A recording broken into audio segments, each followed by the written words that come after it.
Hey everyone, it's Dia here, and I've got a very special update to share with you all. Heading into Year 6, the ALGS team have been working hard behind the scenes to make the viewing experience better than ever. Let me show you around the newest addition to the ALGS website, the ALGS Multiview. After signing in with your EA account, you'll be able to watch up to 12 streams at once during every single ALGS event. Each team has its own dedicated observer and comms that you can listen to.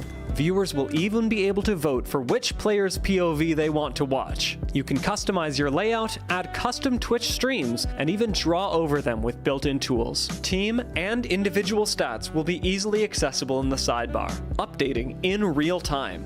And just like on Twitch, you can clip your favorite moments as they happen. And yes, you are still eligible for Twitch drops. Now keep in mind that the ALGS Multiview tool is still in beta, so as we continue improving the experience, we want your feedback. Please share it using the button that you'll find in the bottom right of your screen. Now this tool is free to use, and it'll be available for every single ALGS event. So log on, find your favorite POVs, and tune in for the best viewing experience that ALGS has to offer. This is everything you missed in the third day of Pro League. Starting off in the Americas, we once again saw some of our regional heavyweights struggle. We also had a tie for first between Veterans Rock Esports and the unsigned team of Dinos, with Dinos winning out the tiebreak thanks to a 30-point game. Looking at the overall standings, NIP still holds first place, with Rock being a big 10 points behind. Over in APAC South, it was all about the Chinese teams who locked down the entire podium. Pork Xiaolongbao Experts taking first, the MSP champions VK Gaming taking second, and Wolves Esports rounding things out with a third place. VK Gaming and Wolves are now locked in a tight race for the top spot overall, with VK Gaming currently in the lead by just 3 points. APAC North was another close match day, with Reject narrowly taking first place by 1 point thanks to their consistent placements across the day. Meanwhile, Unlimit continued to build momentum, finishing second for their second match day in a row, pushing them into first place overall. On the other hand, Noez Fox and Zeta weren't able to replicate their success from last week. Finally, in EMEA, we saw the regional rivals Alliance and Aurora clash once more. Alliance came out with a first place finish thanks to their massive 18-kill game. That's third of the entire lobby. Pot also stayed consistent, taking third on the day and holding on to first place in the overall standings, just 3 points ahead of Aurora. And just like that, you're all caught up. ALGS Split 1 Pro League will be back this weekend, so make sure to catch all the action live.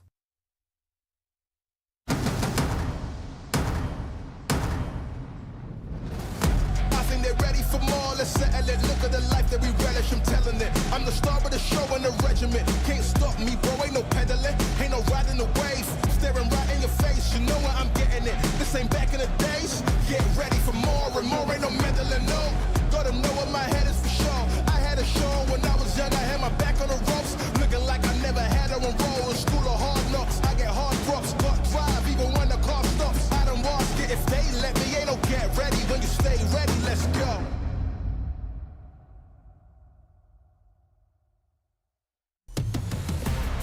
It certainly is. The ALGS is back in North America, and we are so excited to welcome you to another show, another match day that starts our second round robin, and it's got some big names in it. My name is Rain Day. I'm joined by two amazing friends and colleagues here in the ALGS, Vicky, Kitty, and Gaskin, and we just casted a Mia. Vicky, your AC was broken all day long. You had to get a repairman, your dad.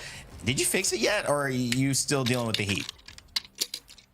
Wait, hold on. Vicky, no! Vicky, no, Vicky, no! Vicky. It's not worth it! It's not worth it! How can it be? How could it? I mean, I live in Florida. Florida. Listen, guys, if it's as any hot as it is in this house as we see these games, then I guess we're in for one heck of a banger. I mean, get some tea. She's already in a jacuzzi in her green screen. It can't get hotter than that. Dan, I mean, as much as Vicky's going through it, you seem nice and calm and ready to go. I mean, it should be a fun day, though, regardless.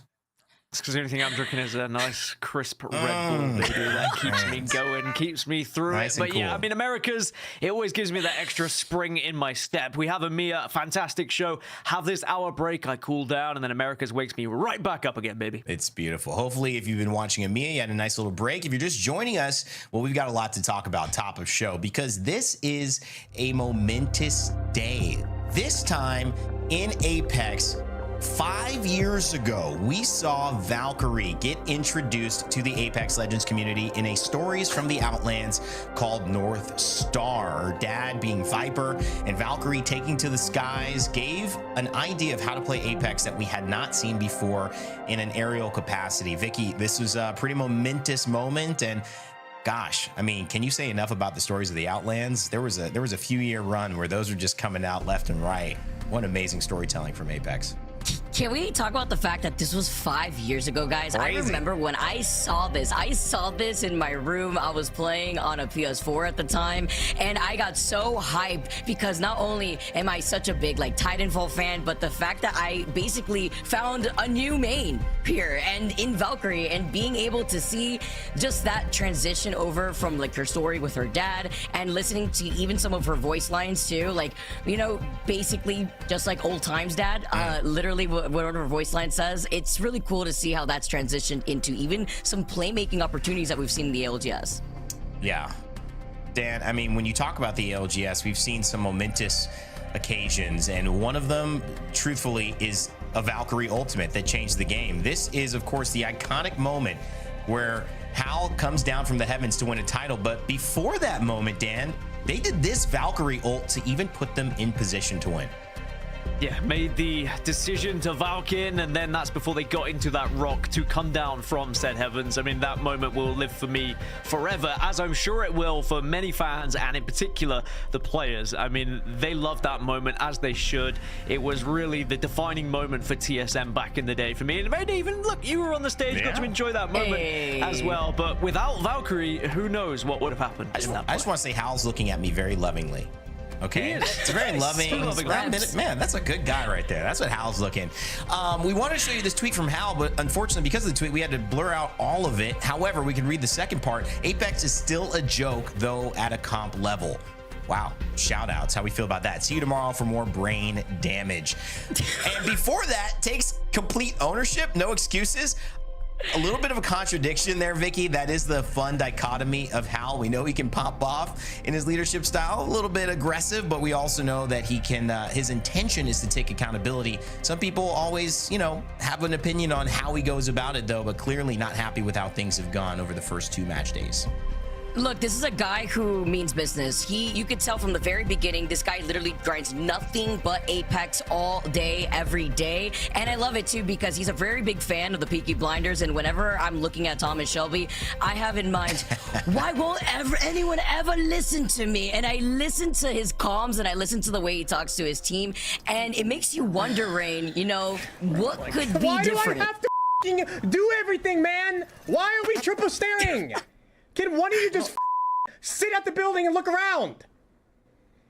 Like, why do I have to spell everything else? Holy f***. Yeah, we did have to bleep some of that out. You can imagine he wasn't saying anything fun to his teammates. But Dan, that's kind of what we talked about. Vicky was alluding to, I've mentioned before, Hal has a leadership style that is more old school. He expects everyone to be at their best. If they're not, he's calling them out. There's no babying, so to speak, since we have so much baby in these baby comps we've been talking about. He is really saying, you own up, you get the job done, absolutely no excuses. Otherwise, you're hearing it from me. Yeah, I mean, I kind of agree with him. Like, why doesn't the team just do it in the building? And why doesn't he have... Otherwise, he's just going to be in a position where... and you're going to have 7 of them. And honestly, it just me off every single time. So I just want to see someone do a little bit better. Did we plug into Hal's stream just then? I don't know. It sounded a lot like him. Dan, we might have missed you and picked up Hal instead. I'm sure he said something great, though, underneath it all. To me, leadership styles are important for as someone who's, you know, come out of professional sports, and that's been my life. Dan, you've been a competitor. You played sports as well. Vicky, you compete in pretty much how many clips you can show people when you meet them in LAN, and you'll continue to do that for all eternity. That doesn't, you don't age out of that, by the way.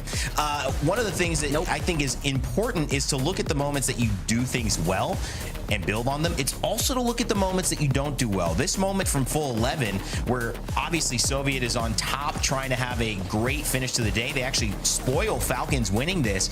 Soviet has a first place as a team. They're on fire. They go to the next time they compete, and then they get 20th place, Vicky. That is something that is, you got to say, that's got to be tough for an IGL to take.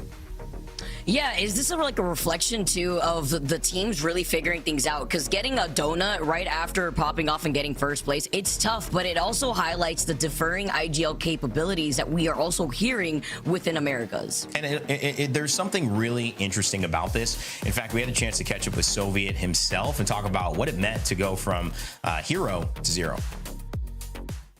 Immediately after the games are over, you know, I'm kind of just super disappointed at myself. You know, IGL, so it's like you feel the brunt of that weight more than anyone else. But I mean, we got 20th. It's in the past. All you can do is keep pushing, honestly. One of my teammates was like going through, I guess, the stages of grief. He was like, I can't believe we got 20th. Like, we're awful. And then it's like, okay, let's lock it in and prepare for the next week, pretty much. So. Dabda, baby. I always forget the second D. Denial, anger, bargaining, something, and then acceptance. But he found his way there. And I think that's the key. When you have a moment like that, it's easy to get down, Dan. However, bouncing back, you've got to find a way to take what you can from that loss and turn it into the most valuable information that you have. Because you clearly know what works when you succeed. You clearly know what doesn't work. You should have at least a pretty decent idea of the formula you need to put together over the course of these next match days. Yeah, I think it's just a case of they started overthinking things. You have such an incredible match day one. You feel on top of the world. You feel like you can defeat anyone. And then you start to think, wait, hey, you know, are we a pro team now? Do we need to start thinking about this rotation a little bit more rather than just playing off like your initial thoughts and kind of vibes? I know that sounds really silly, but they are a squad who, you know, they've come through the rankings. They come through the kind of challenger era, and now they find themselves in the same kind of lobby as Falcons. And it's two entirely different teams. You've got one team who are literally paid to do this. It is their full-time job versus people who are just coming into this for a little bit of fun and now find themselves in the big boy tournaments, essentially. And I think it can be a little bit overwhelming, and I'm hoping they'll bounce back today. Yeah, there's a serious difference between coming in and doing this. Like we said, the Hal mentality, you understand why he asks so much, but it is because he gives so much. These guys, you know, in Soviet and Future, this squad, they have the potential to give a lot, but they haven't done it yet. They haven't showed up not just week or month or year after year like Hal has. So he's got a track record of saying, I'm putting the time in. I expect that of you. We'll see if the route that Soviet and Full 11 are taking will work for them. A little bit more relaxed, a little bit put it in the past. It's okay.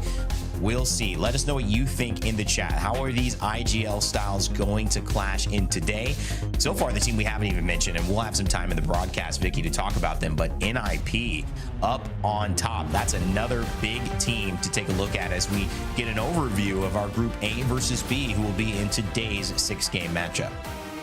Yeah, it's important too because NIP just being a team to not only ramp up but pop off right in that match day number 2 when they were able to face off with groups A and C, and now in a different environment where they kind of had a slower start, and I say quote unquote slower, when they had secured those 18 points over that course of that day there in the overall standings there, Rain Day. But it's going to be more important too because we do have these 2 different maps in the rotation. Certainly. I love the way that we're starting this off because I think we've got 2 big storylines, 2 different ways to go about something, and yet pretty even results. Dan, Full 11 and Falcons are basically exactly the same, right next to each other in the overall standings, despite ultimate highs, ultimate lows, and then a little bit of an underwhelming performance. But we have to always remind ourselves when we're talking about Hal and Waltzy and Gildersons and the quality of Falcons, while they haven't gotten that win yet, and that's surprising to say, they are a team that when underperforming can still perform pretty much on average of the best teams in the world. And when they do get it going, I mean, there's nobody better. Well, that's the thing. Yeah, Falcons at their mediocre are still going to be at a position where they're going to be comfortable in the table. As is evident, they're only 2 points behind Full 11, who won a match day. Sure, Full 11 did fall off and lose a match day as well, but that's all Falcons need to do. They just need to ride that roller coaster just nice and easy, and they just keep climbing, and then eventually we will see that incredible thrill ride when Falcons finally get going. Well, we have a fantastic slew of matches coming up. 3 Olympus, 3 Storm Point to kick it off. I'm going to let you guys get into it, Vicky and Gaskin, to kick us off with game 1 just approaching. Thank you so much, Rene Gaskin. We are back at it again, AC or not. This is the competition at hand, and you mentioned Falcons. They will be going over onto the Rift. So you talk about a team that likes to ramp up and have a lot of passion. Hopefully, Building World C have had enough therapy coming out of scrims going into today's match day. Yeah, and they'll have a nice trident to work with over towards Rift as well. A lot of people would have been focusing their draft position for that. But speaking of the draft positions, I mean, look at those numbers.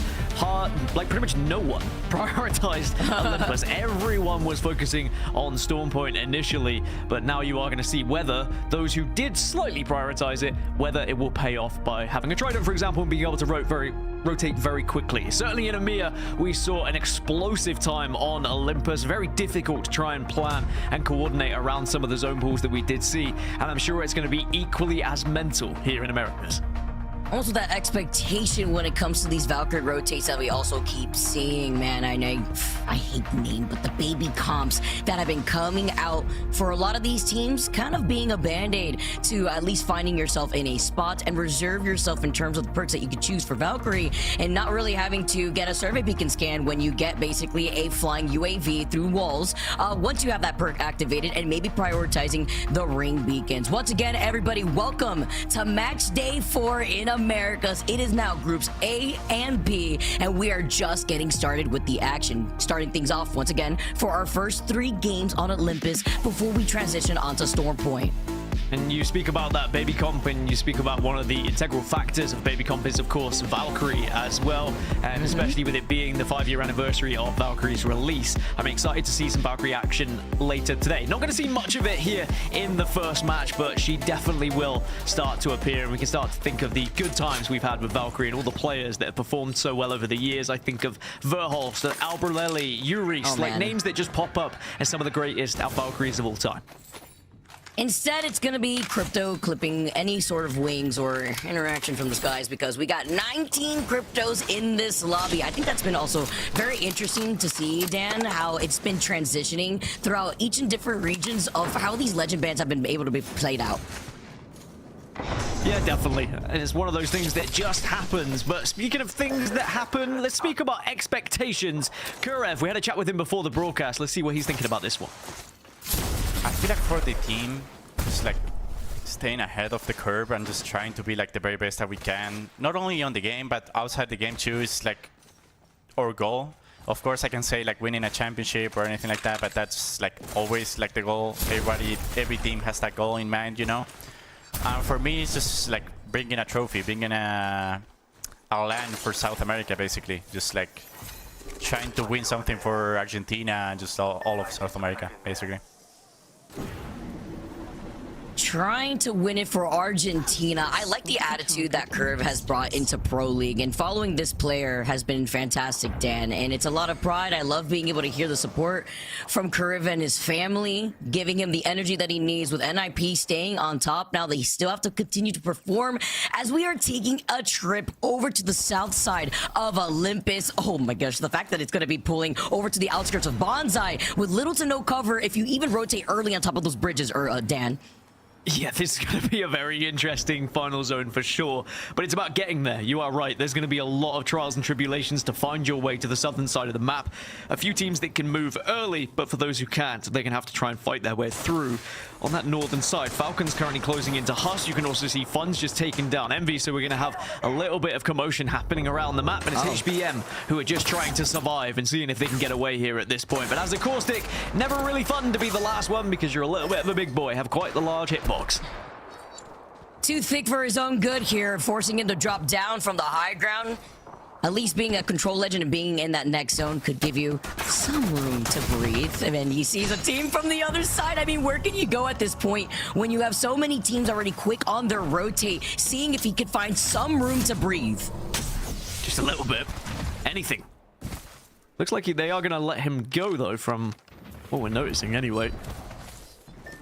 And that'll be good. Maybe the HPM can get back up and we'll still have our 20 teams in the lobby as well. It's not really worth committing to try and chase that final player. Instead, it's about positioning here because there's going to be a lot of people that are going to be rocking up and playing in a similar spot. The real question is, can you actually use said banners and get back up to a 3? Because when the respawn beacon comes down, oh, you better believe there are going to be people who are going to have eyes on the prize to try and pick up some free KP. Anything here to kickstart a strong gap in this first game. Able to get the banners, by the way. This is even bigger. They were looking at him. The shots hitting right behind his back, but he gets the shield swap. Even better. And with so many teams fighting right across the field from him, he at least has some time. Kuriv prowling about, but it's a focus on the fight that's happening right down below. NIP looks like they're picking up already some KP. Kuriv getting the knock onto Pluto with the Arc Star. Tuning into NIP after hearing what Kuriv has to say. It's a lot of pressure not only for these teams to prove something, but having to be careful, getting shot only twice, forcing Kuriv to go inside this building to reset. Yeah, I love that he wants to bring a trophy to South America, to Argentina, of course. Yeah. You see one player just finally being caught out, but for Ninjas in Pyjamas, it's a team who definitely wants to be on top as well. Eventually, HBM do get eliminated, was unable to escape and find anywhere to call home to be able to potentially bring back the rest of the squad. But it is good to see Ninjas in Pyjamas on top right now. It's an org that has so much history throughout esports, and I'm sure they'd like to continue being decorative within Apex Legends as well. Now, for now, most teams have found their way to the southern side of this zone, Vicky. There's only about 4 or 5 teams who aren't within said zone, and they're kind of hovering around these northern areas right now, and probably will run into each other if they're not careful. I can certainly see Zest Fest, Freethinkers, and Falcons are within similar areas at the moment, but they're all just going to be planning on how they get into this zone. Maybe they've got a trident to work with. Most definitely here, just like HUSS do. Playing from the middle, Kimchi is going to be able to get that knock. Wanting to get a follow-up, though, you can see Jelly being on the altar. So many altars, too. Even going in from EMEA into these first games, something that we've seen persist throughout the course of the Pro League. And just looking ahead, EMP overhead. It's going to be Duke now looking ahead, too. But with these fights going down on the other side of Terminal, it's going to be Stallions meeting them onto the other side. NIP rotating from the right side of where Stallions is, but their focus is on purple Slushee. The res is coming out too, so a lot of action happening on the north side of Bonsai. Trident in hand, wanting to extend the lead and closing this gap. Here is Jelly, and here is Kimchi, and they're going to be able to follow up and get the loot that they needed. 18 squads now left, and it's just a clean freebie, as they're going to be able to now look ahead at the rest of this lobby in the circle specifically, Dan, because currently there is nobody coming in behind HUSS. They have some room to breathe, and Stallions is just hanging out in phase driver, so they hear the fight, and even though with an altar portal, they're not going to overextend. With the first strike here, Red Bull first strike, after unfortunately for Caustic as a solo, it was inevitable for HBM to go down. Yeah, sometimes you hope you're going to be able to escape, and when you've evaded the initial fight, you're like, all right, yeah, I'm going to get away. Don't worry, guys. I'll get us back on this map. And then, obviously, you run into a full 3 just waiting in a tiny little building. It's just like my rank games, to be honest. I can never get away. Either I'm being chased or someone's hiding and waiting for me. It is very annoying. Now, you can see south side, very busy at the moment. I wonder, though, because it is so congested, there's not going to be many people who will be able to get into any of those spots and make it playable. The real question is, do you try and take some of this eastern side space and try and compete with the likes of Nice Guys, Men of Culture, or do you even try and be even braver and fight that northern side? Because NIP in the position they hold at the moment could potentially pick up a good amount of KP as teams start to arrive from the north, but if you get focused by all those southern teams, you are just going to be absolutely blasted as well. So it's going to be pretty tough for those who are arriving later. Especially from the teams that have the information off the crypto, right? And we already noted how many cryptos that we have in this lobby. Literally everybody, every team -1 has a crypto. And Falcons in some trouble, having to be careful from this eastern side of the zone. Purple Slushee forced to play split up and hopefully see if they can get their third back into the action. Zest Fest also on a Trident. Team Falcons looking right behind him. Tridents galore. This is what you can expect. If it's not Thuggets, it was Zest Fest. And both of those teams end up skirting right past Falcons. And Purple Slushee, who did commit to the res, with Falcons about, are looking to hunt. I think for the question for Falcons is when are we going to see them perform? It does feel like it is inevitable with a team like this and the history that they have and the expectations on their shoulders. That being said, they can just kind of ride through, play okay, and they're probably going to get there or thereabouts where they would like. They just need that one day where we see them at their very best. But it is also proving that the region, not so easy to conquer at the moment. Everyone seems to be on their P's and Q's and playing at their very best, as Liquid are just more than happy to sit here. And speaking of like teams and expectations, I really love this Liquid roster. As soon as I saw that this was the direction they were going to go with the pickup of Panic, he had an incredible year last year. Was one of the standout rookies that came in and really changed the way we saw the game in certain ways, and now finds himself on a top tier team as well. The fact that we get to see the young legend Panic still continue on his domination in the Pro League is a chef's kiss too. And as Nicewig would put it, I don't want to see Panic on anything but a fragging legend. And I second that, or else Nicewig will crash out. Thuggets will be able to get the information on where this next zone is pulling to, and they're also going to be able to figure out who's within the vicinity thanks to them also having Crypto Drone. Falcons have been non-stop though in trying to take more of these fights. Having to be careful in going right through the altar queue. Guild is going to be able to try to finish off Pluto. Pluto has just not really been able to sustain himself here. It's unfortunate. It's just been so much pressure. And here comes a 3-peat, though. They got an invitation in the mail. Crick and Deeds now backing away, seeing that the zone is closing in behind their backs eventually. And they do not want to get called out in the open like Deeds did. Purple Slushee eliminated. Yeah, Falcons having to take the portal all the way back. And now they're going to be in zone here because of the third party that did come through. So Zest come out on top. HUSS also starting to move here. And Falcons now need to make a decision whether they want to go all the way around north. Because if they try and just force their way through that same spot, they're going to get held out. And that means they need to utilize these meds to stay alive and be able to get the chance to push on the northern side. But it's not going to be an enjoyable journey for them, that is for sure. One thing I've noticed, the big difference from EMEA to Americas right now is the pace of the game. We had a lot more early fights in EMEA on Olympus, but still only 3 squads eliminated as it stands going into the next zone, and definitely everyone finding space where they can, not wanting to take too much engagement and give away their spot. Hey, Stallions, though, getting the mythic pin. You love to see it, and I can't wait for everybody to see where this next zone is pulling. We've seen this so many times here. Falcons did get the reset and did get the rotate from the north side, while Ninjas and Pyjamas may not be so lucky because they also were forced to rotate from on the outskirts of the zone and playing very split up. Falcons could call them out with the Crypto Drone, Alter TP galore. Yanya finding Sykes as well. Team Liquid in a terrible position. You take the portal back, and unfortunately with Negative leaving this player one, Yosi is the next to follow. Shoot your gun! Well, you're not going to be able to turn away and run as a caustic like that. At least turn around and put a couple of bullets in for the rest of your team. Anyway, NIP, you said it, you mentioned it. They were very split as Thuggets get eliminated. We're down to just 15 teams, but it does look like NIP have been able to gather, and the Falcons fight is not quite going to happen because they are retreating, but they're retreating into potentially more danger here as other teams now starting to arrive. You've got a similar position of a solar array here where HUSS and Zest are there. NIP going to take the portal back, but Falcons are right on their back legs now, and they're going to start to push in. And with NIP now down a member, let's go into a listening with NIP. Recall maybe? No, TP got back. Shot in the back. There's a solo here. Recall. No, I can. I'm pulling out.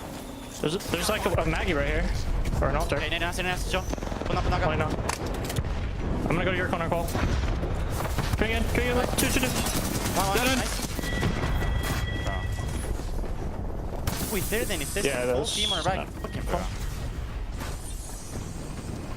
And just like that here, this is the pressure that NIP had felt. And when you see so many Crypto Drones flying about, and yes, we have 13 Caustics, it'd be a shame if an EMP also were to delete some of these Caustic barrels. Skittles now going to be able to look beyond the team. Let's right ahead. Oh, with the longbow shots, the 1-2, and the follow-up from Sacred to find the knock onto Jelly. Suddenly we're down to just 11 squads as well, Vic.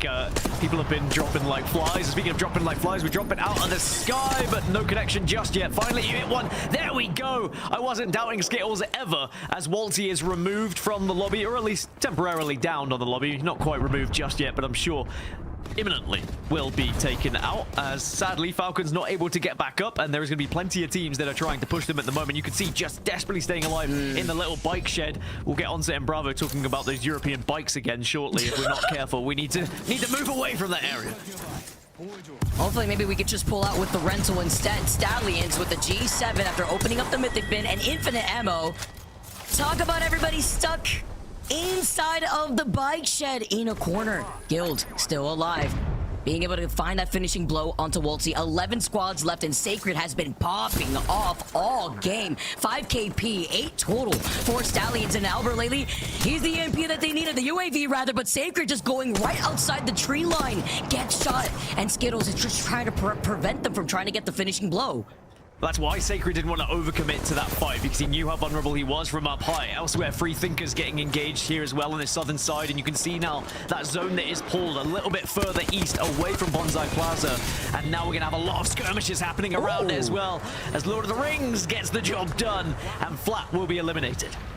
Now shall not pass, but with round 4 closing in, they need to reset instead. There's a team waiting for them. They heard the fight going down. Orange, Lord of the Rings, he leaves him one. He gets the knock. Oh, he's going crazy, but when you're dealing with 2 purples and 2v1, it's even harder to clutch out. S2 get eliminated next. The zone closing in behind everybody. Kimchi taking another fight here, and Men of Culture only down to 2. Too many cheaters getting shot from behind. Everybody's looking at them from the outskirts of Bonsai. HUSS get eliminated. 5 squads left. Stallions on a tear at the moment, 16 points, and currently in first place as well, with us eliminated. They're down to just 5 squads, and Stallions will hold the northern side. They have to move the furthest, though, out of anyone in this lobby, so might require a little bit of help from this altar to try and generate them through. Void Passage after Void Passage to pass through a lot of these obstacles, and now actually they might be able to push up onto Nice Guys, who are going to be, sadly, not very nice when you see this one happen, because it's going to easy clean up. Nice Guys eliminated. Stallions continue their threat in this lobby. It is 9 kills now for Sacred as we're into our top 4.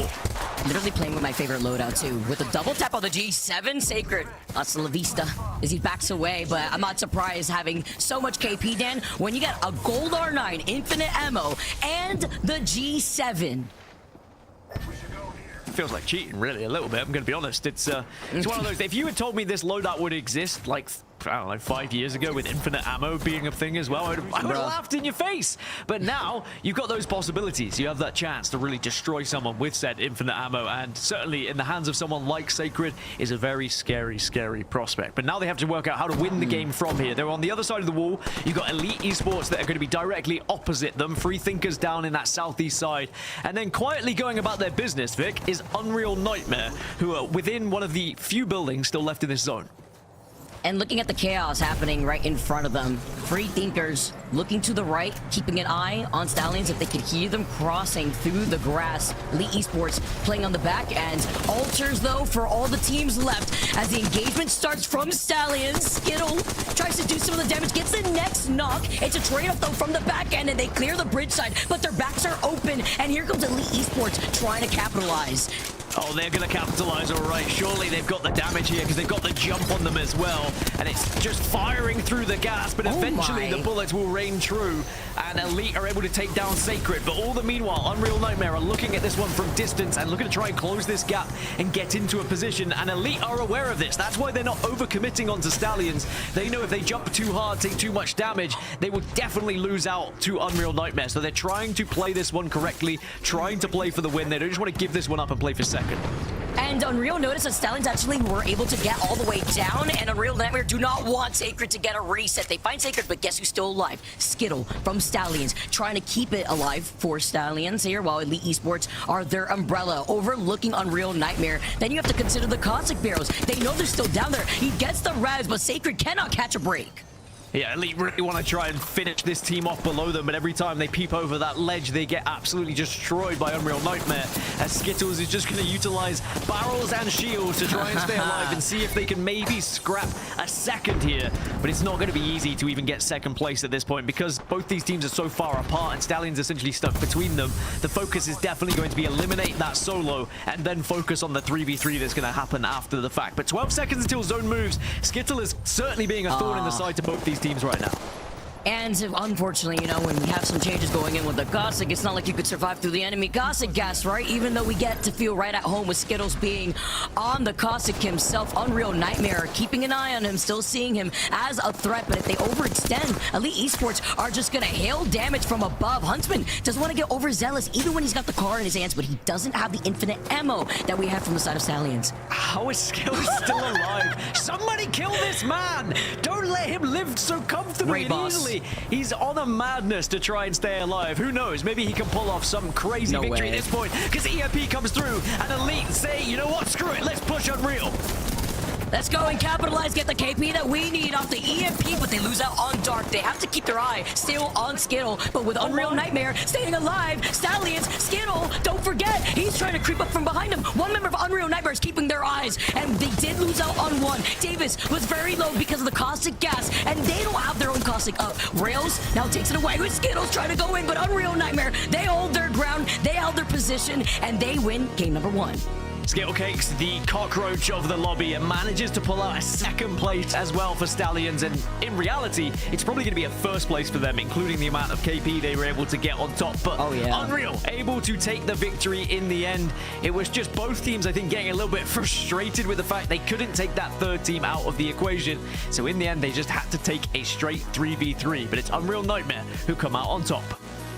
With 4 KP to their name, but if anything, the statement there was Stallions, Dan. We saw what they're able to do. It was double-digit KP, and that's a great opening for your first game. 16 KP in total for Stallions, and it's great because, again, when we get to see the Cossack actually come out, of course, with there being way more cryptos in the lobby, it's about guiding your Pokemon to the target, and Stallions were guiding their way, literally mowing down the whole lobby.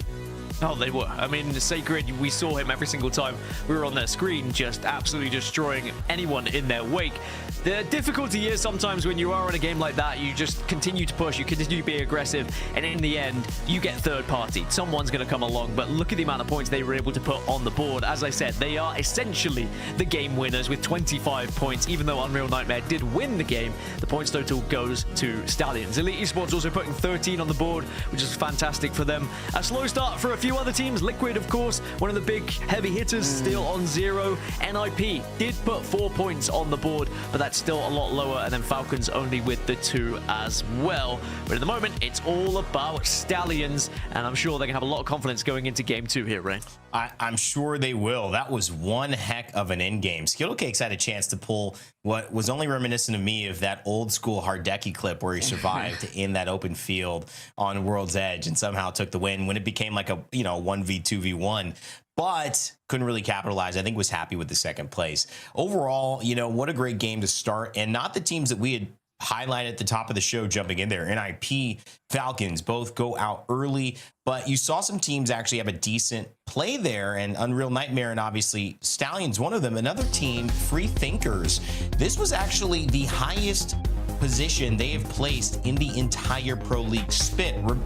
Remember, guys, over the last 2 days, they took a 17th place and then they took a 13th place. So hopefully, Vicky, that's trending upwards for them starting today well with a 4th place and 6 kills and 11 points.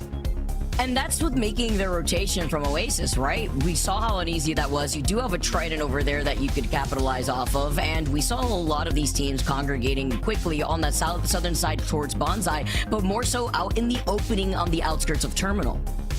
Absolutely. Free Thinkers, a team that currently, if they keep this up, will be a team we talk a lot about over the course of this day, but there are many more games to be played. Unreal Nightmare, Stallions, and Free Thinkers out in top here. And of course, we did see a little bit of a back and forth in terms of, I think, really just the decision on when do we push and when we don't. Dan, do you feel that Unreal Nightmare got a little lucky with that win? I mean, luck is always going to play a little bit of a part of it. I think that they definitely benefited from Skittlecakes doing what Skittlecakes was doing. I think if it was a straight 3v3, it might have been a different situation, but you can only play what's in front of you. And so if they didn't want Skittlecakes to be part of that equation, they should have removed him from that equation. You know, like it's one of those situations where both teams were trying as they might, but no one really wanted to commit to it to give an advantage to the other squad.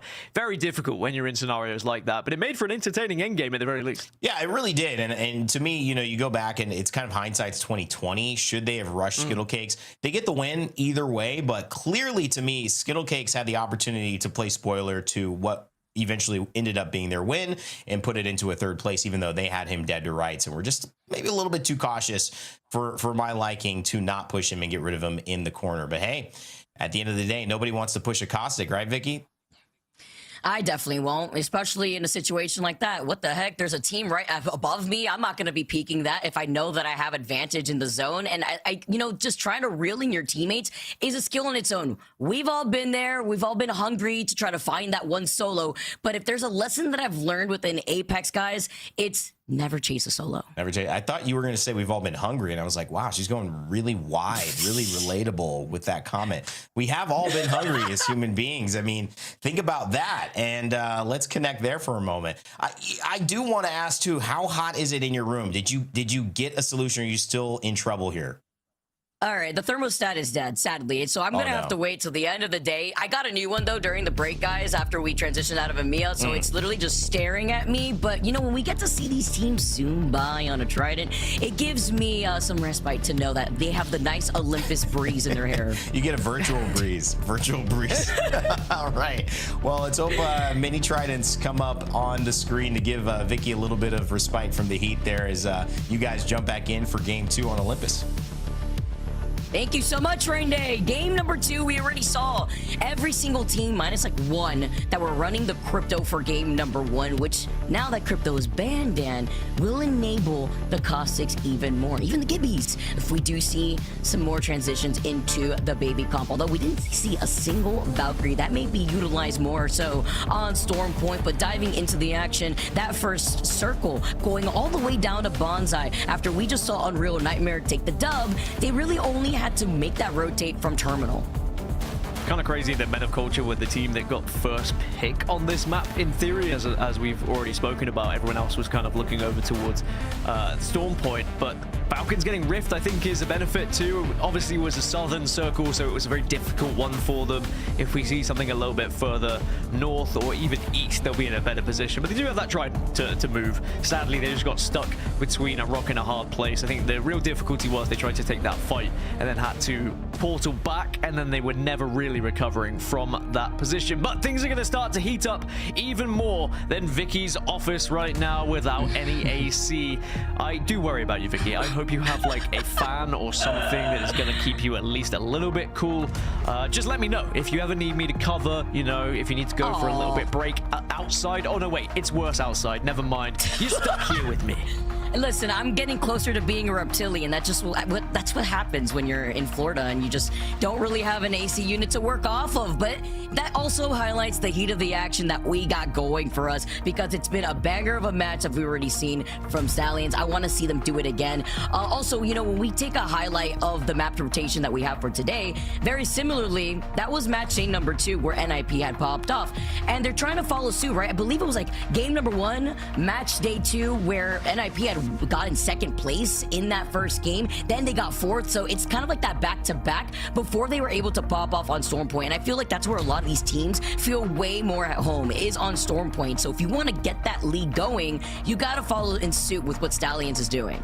Oh yeah, it feels like everyone is banking on Storm Point, but not everyone can find success on Storm Point. That's why I was, you know, impressed that Men of Culture decided to take that risk and say, look, yeah, you know what, let's prioritize Olympus here. Let's see if we can pick up points. At the moment, only 4, but it is only match 1. There is definitely a nice amount of time to try and catch up here going into the second, but you mentioned it, we didn't have much Valkyrie in the first. It doesn't look like we're going to have much going into the second. There are definitely more. There are a few that are starting to turn up, a few baby comps starting to be introduced now that crypto is out of the equation, but still a abundance of Alter, which was to be expected here.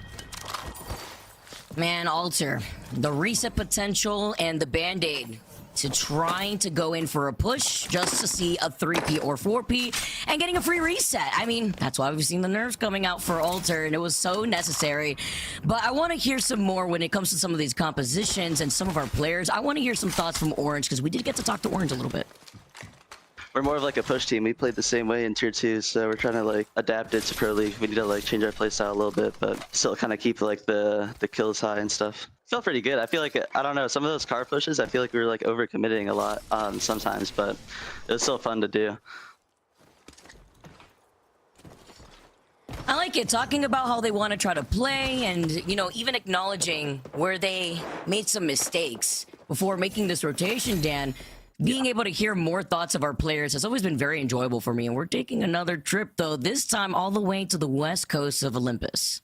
To the west coast, to my neck of the woods. Liquid, you're going to be there. NIP, Oblivion, plenty of teams that are going to be in a good spot. Just go back to that point as well from Orange. I think there is that leap from Tier 2 to Tier 1. From playing in challenges to getting into Pro League, suddenly your aggressive playstyle of just trying to bully your way through everyone doesn't necessarily work. Now, speaking of trying to bully your way through, it is Stallions yet again in our kill feed, and the reigning world champions going up against them. Monsoon has already gone down.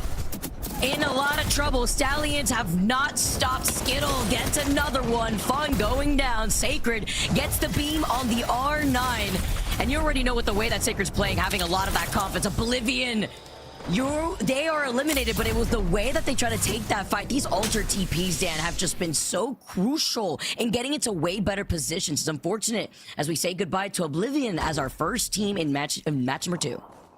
And we will be saying goodbye to Alter going into match 3 as well, by the way. Yeah. If I wasn't leading to it enough, 17 Alters in the lobby, so definitely won't have one. The Void Passage can be very difficult to try and play against and with. There's definitely some teams who are better at it and playing around it, whereas some teams struggle a little bit, I feel, to keep up. That's probably why we have 3 teams not playing Alter and looking to try and play something that will stay consistent throughout the matches here. We've got 12 Mad Maggies in the lobby, 10 Watsons, 7 Newcastles. So as I said, we've got a few teams that are starting to get closer towards that baby comp with 3 Valkyries as well, in celebration of her 5-year anniversary being introduced to the game. It's perfect. It's almost like the script runs itself. And I like how you bring that up about the Alter too, because even with the portal plays, if you end up crouching and jumping at the same time, you can get some cheeky shots in and continue on the pressure when it comes to more of these close range fights, and if you're playing around a wall. Something that we have seen before, HBM on the sticks. Envy fully healed, looking to see if they can get a reset and get their third, and Legacy gonna be able to get their third back in, and actually it's gonna look at Perfections who was trying to get back in, but thankfully they had the Alter TP. I was looking at Yanya, who's got the purple shield, and looking behind them, but King of the Hill here for them as they're trying to gatekeep more teams that are trying to make their rotate from Terminal.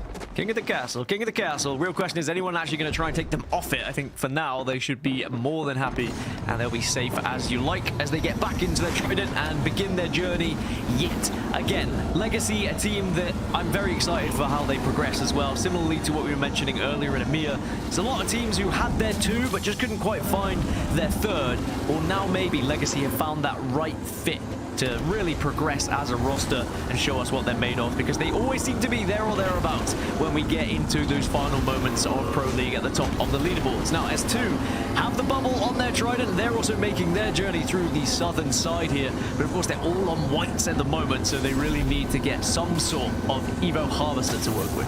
Yeah, there's not going to be much to see here for S2 since they've had a pretty rough game. Their priority is just going to be side questing, getting maybe a ring console, get the Evo shield, survey beacon up ahead. They did see another team as well zoom past them. It's going to be Zest Fest, who will eventually get the survey beacon that we just saw Legacy scan over by Solar Ray. So it's inevitable for them to see S2 still stuck in that zone. It'd be even worse when they get called out for having those white Evo shields. Team Falcons also on their rotate from Turbine, well, they'll also get information not only off the ring console, they got the survey beacon to their back, and they're making sure that nobody's going to take their time to rotate from behind them, because free thinkers are still on the north side of Fight Night.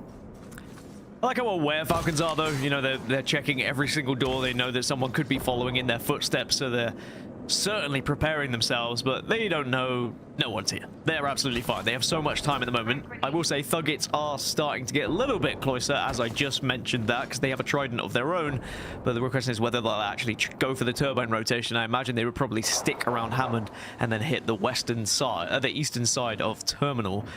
As we check on in again with Stallions, our lobby leaders at the moment, they seem to have found a place to call home for now, all the way on this western side. So they've set themselves up very well for this endgame already, Vicky. So an impressive rotation from them. And the fact that they were able to not only frag out in game number 1, now kind of prio the zone while still being able to pick up 2 KP without overextending. You mentioned Falcons before. Orange gets bopped in the head by the wrecking ball. Negative in trouble, and the moment he takes that portal, he gets deleted. Gary also putting in some peppering though, gets the crack, finds Walty. They're literally just going one by one in front of Gary for free. Hal takes a portal back, and this goes together with some of that portal play that we were mentioning, Dan. They try to take it forward, and then he's literally playing ring around the Rosie. In the alley-oop, now you see me, now you don't. Breaking some ankles is gonna be Gary, and he's zooming past him. He actually manages to get away from Falcons. Are you kidding me?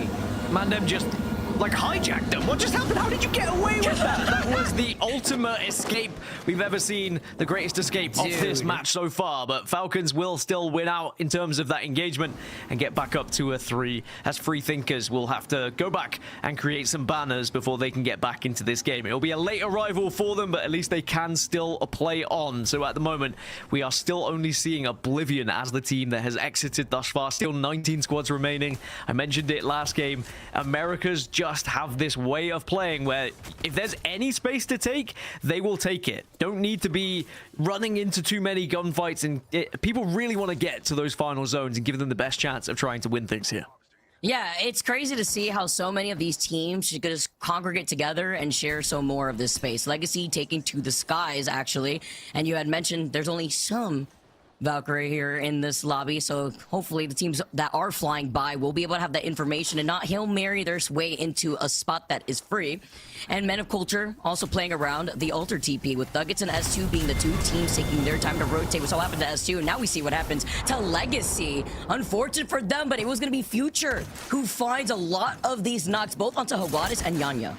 I think that was my fault. I think that I was picking up Legacy earlier, so they got caught out. As Unreal Nightmare, our second place team at the moment. Let's jump into and listen as they push here. Closing door. Stop on our back. Closing our back. I don't mean, you want the other side? TP up, so just show their TP. Yep. You want the other side? Like, huh? Oh wait. Come on. I have TP. I have a TP. I want to go first. Alright, you ready? Yeah. I can Q. Right? Yeah, Q through once. I don't have another one, so. I want to be able to like play out on the corner. These guys are behind. It's on the back. It's on the back. Kind of weak. What the fuck is that? If I need to, I think I could Q us underneath. These guys might angle. This team is holding out their back. That's kind of fucked. We need to go to the other building and just place a gen. Hunt. You need to go place a gen in the other building. I can put a Q for you. Oh. I'm not scanning the team that was behind us. I think that's them in the car. This is them. Let's see. The comms until he gets quiet after getting shot in the back, by the way, by an alternator. That's totally me here when it comes to managing some information for the rest of my team. But they actually back away, and Vlad's going to be able to go onto the other side here, while currently Unreal Nightmare are just figuring out how they want to rotate here, because Panic, Zero, and Sykes are amongst them, and they are literally going to try to contest in through this choke. So did you just call yourself out for being one of those players who doesn't provide information, just asks questions? No. Always providing the information, and then when I feel pressure, no one's looking at wherever those shots are coming, I get real quiet. Yeah, sounds about right. I mean, I think I'm the same, to be honest. As now we check in with Falcons, they are one of the few teams on this northern side. The only other team that are up there with them is the remainder of Free Thinkers after their res. And sadly, I think when Free Thinkers do rejoin this circle, they are going to be greeted by Team Falcons. Real question is, are Falcons aware of their existence? And the answer maybe is yes, because they've been able to get the initial knock. As I say that, though, they've also been able to trade one out. So you need to help Waltzy here, who's in a 1v2 at the moment, but it doesn't matter. He gets the job done alongside Guild, and Free Thinkers will be eliminated, down to now 17 squads. No one to pick up on the damage that had been done, so Falcons can reset and analyze how they want to get into this final zone. Waltzy also moving on them, too, coming right out of the portal just to get that finishing blow onto that last player. S2 now, after being able to take their journey all around Olympus, tried it or not, a team that is going to be able to take to the skies on the Valkyrie and have that UAV through the walls, a scan to let them know where they want to go. You can hear the pings, and you can see where they want to find themselves because it's pulling towards that northern side of the state, and finding some spots here will be crucial. They see all the teams that are inside of these buildings, but eventually they're going to have to fight for it. They did see this team caught off guard to the right, and since Zach Mazer is on the Gibby, they start engaging here. The Gibby, and he pops the bat right in front of their face while trying to play on the edge of the dome. Yeah, they spotted there was only one player in this building. Again, that's the advantage of having that perk from Valkyrie, so you can see through those walls as you're coming down. It was the single player on Elite, but it might not matter, because Zach Mazer has gone down again, but the Newcastle being put to work here with another res, but here comes nade after nade. Dark might want to back out of this one. He's going to have to open the Nexus to escape, but Zach Mazer was eliminated, so job done for Elite. They kind of hold their position, and they are griefing at the moment. Imagine if this Newcastle wall was behind them, but why would they do that, right? Because they weren't expecting this team to try to push them from the back, and then they get kidnapped? Are you kidding me? The Ultra Portals are griefing them. Lord of the Rings, unfortunately, goes down, but Elite Esports, they want to send on this. It's a team that did pretty decent here in the first game. Already have 1 KP after cleaning up Zach. It's up to Dig, though, to play off the plant, and off in a different corner, it gets taken from them. That's at the hands of Legatron as S2 are eliminated. That was KP gifted from the skies for Elite Esports. Those are the ones that you like to get given, but they did well to not get jumped on and surprised by the team that was landing. Even though it was a solo within that building, the other two very much had eyes on to help. Zone is going to slightly shift away from Estates, or at least from the center of Estates, and we are going to see it move up to that northwest side where HUSS are. And actually, this is very good for Team Falcons as well, Vicky, because they were the only team up the north. Thuggets have now made their way round on the western side and might try and consider approaching Falcons' position, but you can see how they've split. One player kind of holding them out at the moment, as Unreal Nightmare in a little bit of trouble. Dealing with their own nightmares right now. They get kidnapped! Another one! The back-to-back couldn't call 911, man, because this has been unreal, literally. 16 squads left as Olympus gets the next beam, gets the next follow-up. They get the crack, they get the finishing blow, and Unreal Nightmare are unfortunately eliminated. Your game 1 winners, but the action has not stopped, Dan. In the distance, Falcons, they do hear this fight happening here. It's a lot of these teams just trying to find their own space over on the northern side of Estates.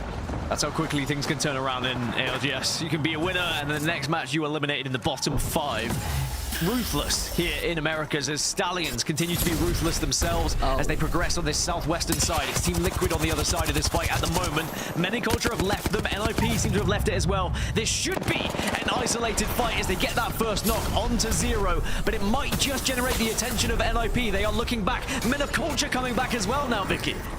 I love seeing Albert Lily at their form here, too. When you see Albert Lily play with confidence, he is hungry. Blood in the waters before backing away. And Kuriv has that Kraber in hand, the infinite ammo to add. And before diving in, finding Panic, he doesn't want to overextend. They see the portal play from another team. And without overextending, if Kuriv knew how low that player was, Dan, that would have been crazy. He could have just turned the corner, and that could have been it. As Team Liquid do get eliminated, and Legatron steals another one.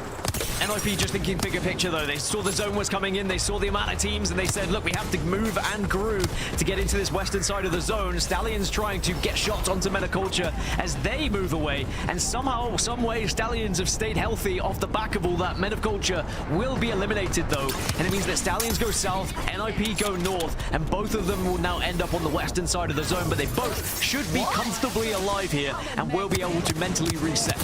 Sacred's insane. Like, getting the Riot Drone, knowing exactly where Dynamic is. He gets that knock, but is it going to be worth it? Their backs are in a tough spot to be in, having to play around Skittles' knockdown shield, trying to get the reset. Now they know that there's that team in front of them, another team right behind them. NIP are trying to extend, though, having to be careful with the Wrecking Ball, but still staying alive for now and getting the res onto Skittle. Yeah, somehow they get back up to a full 3. HBM, Zest first both go down. Falcons were in the kill feed, getting some of those kills on their side. Flat also eliminated. That was the team that Stallions were fighting originally, and actually Stallions pushed up onto them. They said, screw it, you're not going to grief us. Let's just take this fight outright. And now they reward themselves with positioning on this southwest side as NIP continue to push in on the northwest, and now they'll actually be in one of the prime positions on the west side of this zone as they continue to grief and press Thuggets. And it looks like Thuggets are going to try and escape, but they are going to struggle. While NIP are hugging the fence line too, and Stallions pushes in to close in the gap, this is going to be a scary fight. Falcons are not trying to overextend, but they do hear this fight happening. They're looking at Stallions, they're dancing around these portals. They've lost out on Albert lately. 1-2, Sacred is giving them a little dance, baiting them through the Watson fence too. They're feeling the pressure with the zone about to close in, as well as the riot drill. Was that his own riot drill hurting him, or was it someone else's? I don't know. It's hard to keep up at this point. But Sacred on a madness, or at least he was, until he got taken out as other teams started to get involved. Kurev last alive, but has that Kraber that you were mentioning, but I don't think it's going to help him as a full 3-man pushes. NIP go down. 7 squads now remain. It's Purple Slushee who pick up the pieces. At the top of the food chain here to dive in on their victim, Purple Slushee, clean that up, and they move forward looking at Thuggets, who are trying to, that's a solo, trying to go forward, and unfortunately for that solo, getting called out. How's going to be able to clean that up? 6 squads now left, and Team Falcons in prime time, uncontested on the northern side of the zone. And remember, we still haven't seen Team Falcons win a single match so far. This could be the one, potentially, as they have so much coverage of this northern side, and they are looking to try and create even more space here. Hal has to be careful, notices that he was a little bit vulnerable, and does back off. But Falcons more than happy to try and capitalize and take this fight, which will they do so, because Purple Slushee were only really the threat on this northern side. But while 2 of the members of Falcons are pushing up ahead, Elite Esports are trying to sneak behind them. Listen to this communication as Falcons now actually harass Elite Esports enough to force them to back off into the Alter TP. Another one. Nice shots again, though. And Falcons, that's another one that bites the dust, and they continue to press on. They continue to take advantage because they don't want to allow there to be a reset. And actually what they're doing very well is 2 are forcing, being aggressive, getting involved. And then there's just 1 player who's left on the other side who's anchoring at the moment to keep that space, to keep this northern side of the circle. But now they move in. 3 squads now remain. Elite Esports and HUSS, the other 2 teams. HUSS get eliminated, and Guild is going crazy. Following up with Hal getting another knock. It's almost like both of these players are fighting to be the kill leaders in this lobby. Guild follows up. Everybody's stuck inside the corner, and there's nowhere to run. You go through the Watson fence, and Falcons are your champions. What a play, taking their first win of the season. First win of the season, and it's about darn time. That's the expectations that you put on yourselves when you are considered one of the best teams in the world. And that is insane. I think it is actually their first win since Champs Matchpoint Finals, because technically, yeah, we go into Split 1 Pro League and they haven't won yet. So are we now seeing them back at their very best? Team Falcons certainly was a very well played game right from the very beginning, how they wanted to maneuver their way around that northern side of the map, also bully teams away from them so they could create space here, Vic. Literally been, what, 92 days, I'm getting word here from production, since they have been able to secure a dub. Do you know what that is? I mean, this is a team, an IGL, Dan, that we highlight because of the history that this player has been able to provide into the competitive Apex scene. And now we see the win come through, and it was him and Guild that were going side by side with some assists from Waltzy, as well as Waltzy kind of holding back, giving him the information in case another team wanted to push to their own back. And it's just a taste of what they're capable of, right? They didn't just scrape a win. They dominated with a 17-kill game, putting 29 points on the board. And that is the Falcons that we have known to love and expect in the ALGS. Elite Esports with 15 points in second place. I think they'll be delighted with that, especially after their original hold. Remember when the Valk team started to come in, they had to really hold their ground, and boy, did they. HUSS also putting 10 points. Full 11 with a 16-point game, 12 kill points on the board. It looks like they finally woken up as well after their disappointing performance last time around. But Falcons jumped themselves up 10 positions into second places. Now they are just on the heels of Stallions. Gets a lot easier when the zone pulled over to that western side. When they have to come out of Rift, they had that Trident, and they prioed getting the information in the middle of Olympus here. With the series results, though, and even fragging out the way that Falcons did with 17 KP, they are still behind Stallions, who are just 2 points ahead of them. Yeah, Stallions still had a good game. Like, they were still pressing and they still looked confident. It's just one of those where the zone comes in and kind of ruins everything for you as well. But that was a fun one. I enjoyed that. But of course, if you enjoy watching ALGS, you can enjoy it even more watching the multi-view. Visit algs.ea.com to set yours up. Doesn't matter which team you want to watch, who you want to listen to. You can do it your own way, essentially, and you will have a fantastic time. It is one of the best editions that we have this split. Vicky, you know what? I might just have to go back and draw a Nessie myself. I love that here. You get to be creative, also draw out the way that a lot of these teams have gone about their pathing, but it's great information to know to be a better player yourself. All right, Dan. That is 2 games in the dust. We have 1 more game to go on Olympus, and that's coming to you soon on the other side of this break. Red Bull is giving wings to the ALGS and the Apex community.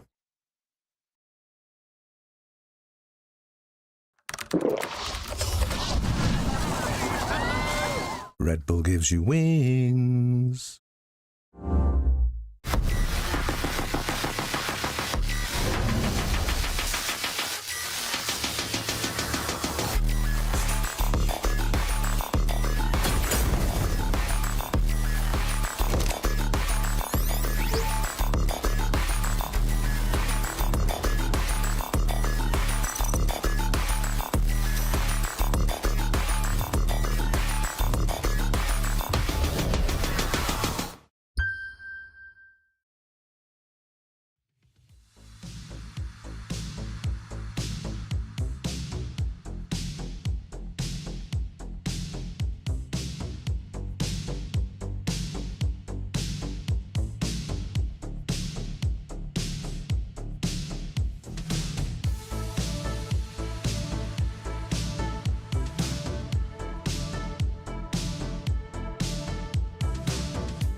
Welcome back to the ALGS. It's Gaskin and, of course, Rain Day here for game number 3, giving Vicky a break. Dan, fun day so far. Falcons, top of the billing, and they show up in game 2, finding a win. It was kind of inevitable, as we've said behind the scenes, and bringing it up here, top of show, we only were waiting for the moment, not expecting if it would ever happen.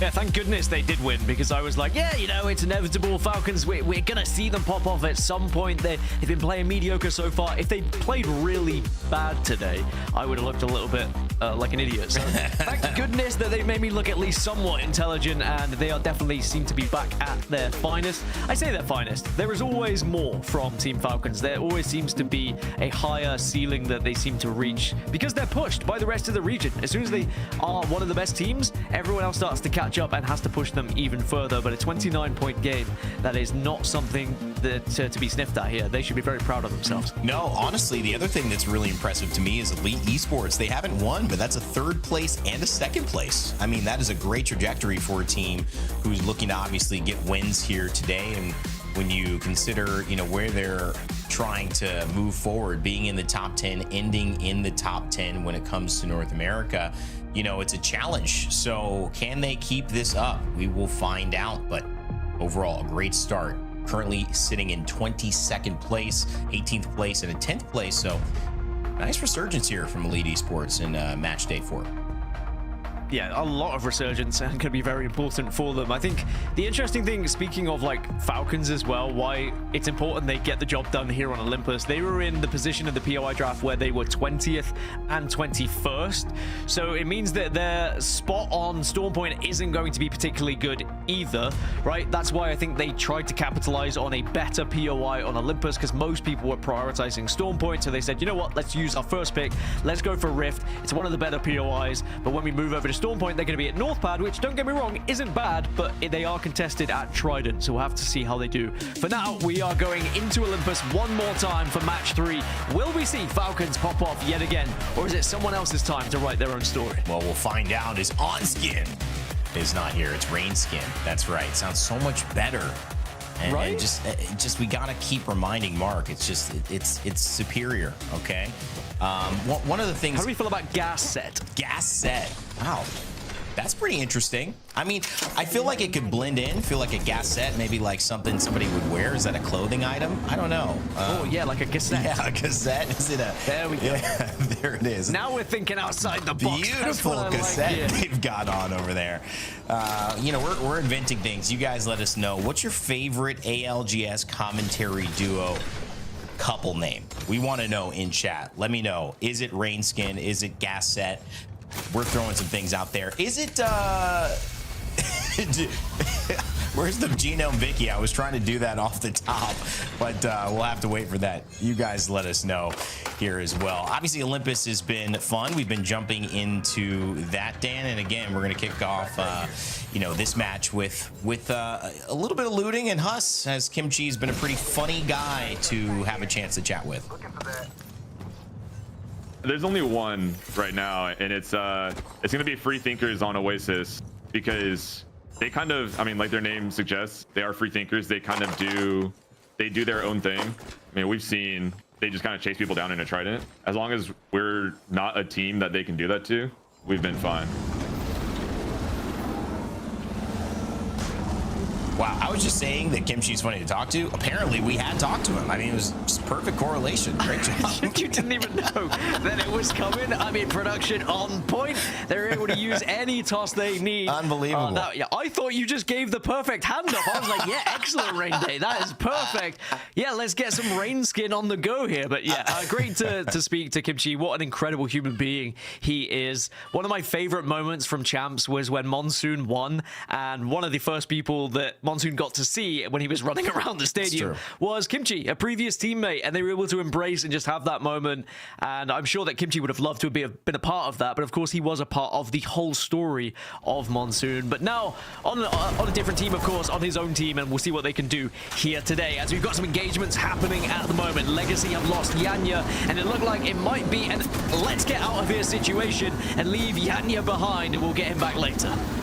I just had a chance to hear a little bit about Legacy, and we have some good stuff coming up on Kurev, but mentioned just, you know, Legacy, some good friends here on this squad, really finding a good vibe together, and obviously they're going to lose Yanya, but Yanya and Jaguares been playing together for so long. Yosi apparently fitting right in. They're going to use that trident to get away very quickly. Olympus and Stormpoint, it's Trident Day in the ALGS. Both maps that have them, both being played today, so going to be a big part of the matchups and obviously the in-fight encounters that you see as we pass over to Unreal Nightmare, sitting with 17 points in 6th place. How about this comp as well? Wraith, Seer, and Watson. A little bit different, a little bit of flavor to it, but as we've already seen today, sometimes the flavorful comps that are a little bit off meta have found success. Certainly if you can find yourself in certain positions where you can take advantage of their kits. Speaking of taking advantage of kits, the Riot Drill was doing a little bit of damage on that side. It looks like they've been able to avoid it, though. The Thuggets on the receiving end of said damage at the moment as they take Grow Towers. Yeah, and I mean, I do like it. Wraith just gives you mobility on top of what you're hoping for with a Wraith, a Seer, and maybe a Maggie and a Catalyst with what we've seen it paired with. Wraith just giving you that little bit of extra, I'm in a building, now I need to go to another building. Whereas Catalyst, great in open space, but Olympus has so many buildings that playing that is obviously going to give you probably at least a chance to hold it down with a Watson and try to make a rotation. You may be late, there may not be any space to play, but that portal, and especially as it's upgraded now, is definitely going to guarantee you a shot to try to play in there in zone. But as you can already see, just buildings taken, defensive bombardments dropping down onto Monsoon and Blinkster, our champions in the ALGS, and Team Liquid trying to take that building with a Catalyst wall that they're using to move. We briefly saw Falcons in a fantastic position on the east there as well. We'll go back to that in a minute. It's Team Liquid having to kind of back away from this one. It looked like they were going to send it, but Zero took so much damage. It was a retreat option instead. Zero has gone down. They should be able to get him back up unless anyone overcommits to this engagement. Wait, where, actually, I say that. Where is Zero? He's all the way downhill. Finally. Okay, they are able to get to him. I was a little bit concerned that maybe he was going to be left for dead. You can see Valkyrie missiles trying to just disrupt here, but they do get Zero back up on his feet, and at least they'll have the chance to reset and reassess this one because they wanted to kind of push over towards Monsoon and the rest of the squad. Yeah, I mean, not like a bad composition by any means. This is pretty much what we've seen be successful with Seer and Maggie. But Catalyst clearly has a few strengths and a few weaknesses, and when you cannot lock off every door to a building and there's still access to it via a hard light mesh that you can break or via something else, you know, she is not going to be able to sustain you inside the same way that a Watson team will. And so you can get sieged. Hemlocks, things like that, they can counter some of Catalyst's doors. So you got to be careful when running this. You got to be more aggressive than not, and there Liquid find themselves on the back foot. Stallions here too. Not necessarily on the back foot, just trying to set things up and using a trident inside as well for some extra cover to stop that fence from being shot at, and also maybe just to play behind if they want to get an angle. Very precise fence lineup there. I was also going to say about tridents, the development of tridents over the year. It was a ground vehicle originally. Nowadays feels more like a flying vehicle with how people have learned how to use it and whip their way around the map using grav cannons and using any sort of lifts that project you over and above everyone else. We've seen some crazy clips over the years throughout Apex history, and I'm sure we are going to see plenty more, especially with Olympus now in the rotation here of maps. Speaking of rotations, Legacy are going to be one of the last teams to move in, as are S2. Teams on the eastern side are going to be pretty happy because Zone is going to continue to pull that way. Source Gaming fairly central. NIP also find themselves center zone as well. Yeah, NIP in a good position, albeit one that is coveted by a lot of other teams. It'd be interesting to see what the position is for Stallions when Men of Culture and Unreal Nightmare try to move in. We know Unreal has gotten into these final zones and been effective. I like Falcons spot the best because they get to keep their backside clean and looks completely forward when they're fighting. They don't have to worry about someone on that eastern side approaching. So that might come in handy here as we jump along with Flat. 20 of our squads jumped in to this match number 3 on Olympus to close it out, and we've still got 20 alive. Yeah, I mean, speaking of keeping your backsides clean, bidets are pretty good for that as well. I knew you were going to jump into that. I just had a feeling. Just in case, you know, I just want to make sure everyone some people would let that go clean just as let well. it be. No, I don't think it, you know, I just think it's great that you brought that up. Thank you for bringing that up. And I know you're big, we're not going to dive into this, but you've got some strong opinions on a clean backside. And again, I am talking about Falcons. I'm talking about Falcons positioning. Everyone. Those bidets are absolutely perfect. Now, Unreal Nightmare, remember about their first match, they won, but since then have fallen off the pedestal a little bit, down to just 1 now, but they do have at least those banners, and they should be able to get back up to a 3 on this southwest side towards Bonsai. But when they move in from the southwest, it's not looking pretty. You've got Purple Slushee S2 that are potentially going to hold you out there, but we'll have to see whether Unreal Nightmare can pull off a little bit of a madness. Definitely achievable. It's just going to be a long, old, treacherous journey from that position. But elsewhere, we still have this kind of standoff between Oblivion and Team Liquid that really just hasn't concluded. It's just been a poke-off. Yeah, and this is not a great team to poke. I mean, Monsoon's the kind of guy that will whip around a longbow and headshot you twice when you're like, no way he hits that shot. This is a team that's pretty aggressive, but the problem, and why I think it's lasting so long, is they don't want to commit off of anything because they have a white shield on Monsoon. They cannot risk pushing in on that, and he's the Gibraltar. He needs to be willing to engage in these fights. So that's going to be a little bit trepidatious. Now, where do they go from here, though? They have to keep fighting and try to engage to get Monsoon up to a blue. We're not on his POV. If we go to it, we can see how much he has to hit until he gets blue, but we're going to transition over to where some actual fighting is going to happen. That'll stay back for a bit. Zach Mazer and the boys, Loader and Carter on S2. They've been playing great over this split. First couple of days were really excellent. Zach says this week he's really hit his stride with this team. Currently in 13th place, feeling a little bit of pressure. Ooh, Zone is going to shift further over west next. So actually Big where shift. Thuggets currently reside, and not too far from where S2 currently sit as well, the Zone is going to be pulling this way. So that is good news for those who are moving from the west side. Like, if Oblivion and Liquid finally actually fight, the winner of that is going to be in a better spot as well. But it looks like full 11 are starting to join them. So there's a lot of poke battles happening at the moment. No one really wanting to commit to a fight, and understandably so. When there is this many teams left on the map, Rain Day, if you start the fight, it can just be an absolute snowball out of control situation where suddenly everyone starts to fight as well, and you might not benefit from it, as Hal did portal in, but portals out very quickly. Great catch by observers here. I was just going to shout out the action that was going to be taking place on the east as a result of this, and now we're right on it. Falcons trying to move in. Still 20 squads left, which is insane considering that we're in zone 3 and it's about to close. However, it does mean that what we're going to see now is probably 7 teams fall,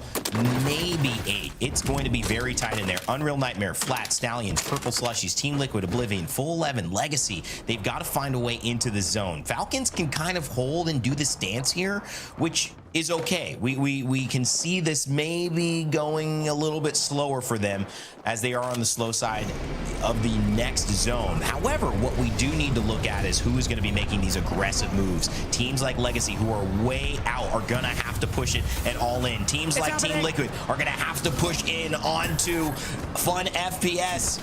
Onto Monsoon and Blinkster, and just trying to hold here and see if they can get some kills. Monsoon still on a white shield, but the defensive bombardment delays maybe the inevitable here.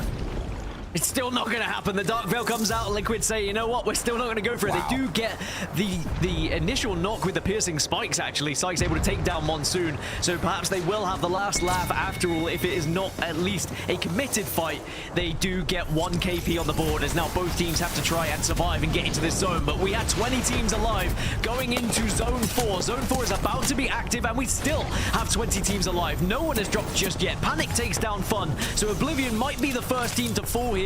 Our reigning champs from Worlds in Japan sadly have not been able to get going thus far today, and they will be the first team eliminated in 20th position. Yeah, that is just the dominoes are about to fall. And what's crazy about it is that because of the way this zone is pulled and because of the size of the zone now, because of that pull, we are probably going to see that 7-8 team skirmish happen either midway through this round or at the start of next round. It's not going to be forced. It's going to be who decides that their fate is not going to be good if they wait. And that's the team that's going to push. One of them is Stallions, who are, again, fighting on the outskirts, trying to see if they can get a kill. They're in the mix. Sacred, the only one alive here. And he's trying to do some work with Maggie. He actually has a chance for this. And a riot drill right now would be huge. I think it'd actually win this fight. I'm not sure if that's where I would have put it, but hey, it seems to work. Huntsman's forced to go to the left. Nice R99 spray. It's about even. Huntsman goes to the top. They trade places. Oh my goodness. Trying to find the kill. It's still a 1v1, and it's Sacred who cleans it up. Will keep his team alive, and Stallions will fight again. Hey, it wasn't pretty, but he got the job done, and that's all that matters as Stallions survive. And Sacred, I would have trusted him to win that one. Sure, he went a little bit unorthodox, but in the end, the riot drill did tag as the other player tried to dance away and eventually went into it. Team Liquid get eliminated in 17th, so now in Zone 4, we lose 4 squads, and we're down to 16 instead. But that's still a lot of teams left before this Zone 5 here, Rain Day, and we're going to see a lot more collisions happening as people will start to move through. Falcons trying to force their way in from the east. They're going to have to run through HUSS. Stallions approaching from the southeast as well. Speaking of Stallions, let's jump into a listening as they make their move. I think I have to go to the cubby. Slam there. Okay. I'm taking us somewhere that we can live for this zone. Okay. Quarter close left or close right. We should step careful. I almost knocked one bottom floor. Take it. Area fight right. Second. Behind you. Couch team. Oh, fuck me. It's just so fucked. Take it back. Walk in with Sacred, you can maybe go left. Oh, great timing. Just get that kill. Nice. Playing puns. The pit's looking. I'm not. I'm fucked him in pet. Val just jumped in front of you, Skittle. Just play small. Nice. Get in. Nice shot. Sorry, that TP was just fucked. I was trying to get to the corner underneath the ridge. Was second floor in my The Stallions go out. They tried, but oh man, without the space to play from, the valiant effort was just that effort and not a result. 38 points will stay at the top of the lobby so far, and it was certainly a great approach from Sacred and team. Nice guys will catch on with the action with them as they're fighting Zach Mazer. Zach stays alive, but that's going to be the end of S2 for now. Nice guys will take their spot. SpongeBob, Nice Guys, pants okay, as Nice Guys are going to be alive. 10 squads now remain. It was quite a sad demise to Stallions in the end. You saw their death boxes just rotating into zone from the Grow Tower rotation. It was like something from a movie. Anyway, 10 squads do remain. You can see where the zone is going to be shifting. It is going to head towards this western side. So for the likes of Elite Esports, they have to move, and they are starting to move a little bit earlier rather than later when the zone will be to their back. Thuggets and Full 11 are going to be sharing that Grow Tower side together as well. Is this like the 18th Grow Tower finish we've had so far? It feels like it because we've seen so many of them so far in Pro League. It's kind of nuts, but I like Grow Towers. I don't necessarily love them as an ending. I would, right? I love landing Grow Towers. They're a lot of fun. However, it is really spicy. I think that's what makes it interesting. However, it's such a unique way to approach a fight at the start. It's the tiered chaos, but it's also the questionable loot and trying to scavenge enough just for you, even when your teammates need a gun. But, of course, the rotation aspect as well. Kurev looks to rotate here with the Maggie Ball, throws the Watson interception pylon from Cole, and Kurev and Vayne will stabilize here on the top of one ridge and at the bottom of another as they see a team having to jump in and out of Grow Towers, and they know teams are sitting down below as well. Defensive bombardment, they're not worried about that. Actually, they are. Interception pylon somehow got killed. Cole, I don't think he realized it until very late. He may go down here. Oh my goodness, just taking so much damage from the bombardment as well, and there might be more coming, especially with how Gibby works now, and you get to split it into 3 little ones, and NIP are being absolutely bombarded as they get taken down. Elite Esports also full 11 and the next to go, and we're down to 4 squads. Legacy are able to survive. Source Gaming just below them, HBM as well. The only team not in a Grow Tower is going to be Nice Guys, but Legacy getting involved in this engagement. Yeah, in those Grow Towers, so valuable to have the defensive bombardment be thrown out of it. Now it's up to Jaguares. He's got a really good angle, though. You got to come up the stairs. He knows that's the moment. He knows that was the moment. He's bought a little bit of time, but it may not be enough. He had to get that kill. Now he's going to missile swarm. It's going to miss. It's another Valkyrie he's fighting against. Jaguares, come up big for us. If you're going to do it with the Hemlock, you got to do it now. He's got 1 HP and a dream. And yet that dream is still alive. Still sitting behind the knockdown. That's it. Legacy eliminated. It's a top 3 here. And you've got Cody, Sang, and Ambino on the Nice Guys holding a great spot from range. Yeah, Nice Guys in just such a good position now because both HBM and the remainder of Source are going to have to dive out of this Grow Tower. And Nice Guys are just raining down terror from above. And it's just surely a matter of time. But maybe HBM can reposition and do something. But the Wrecking Ball now comes out to cause havoc. Uh-oh, and they're going to push on the other side as well. Sang's got to back off. Oh, he's got an armor swap ready to go. Goes into the ultimate as well. Might just buy some time if he needs, but Nice Guy is certainly in control of this one. Has the Hemlock with a breach charge if he needs. And there's a riot drill. Forces him down. Valkyrie will take the lower side. Trying to get that pesky Valk up into the air. Cody's up for the task. Aim is right where he needs it to be. And Nice Guys. Wow, they were the bad guys in this lobby. They take first place. Send the rest of the teams home. They say Nice Guys finish last, but in this case, it's a first place finish for them. And a deserved one. Very patient in that end game. They were able to just put themselves in a spot where they said, look, we don't need to try and overextend here.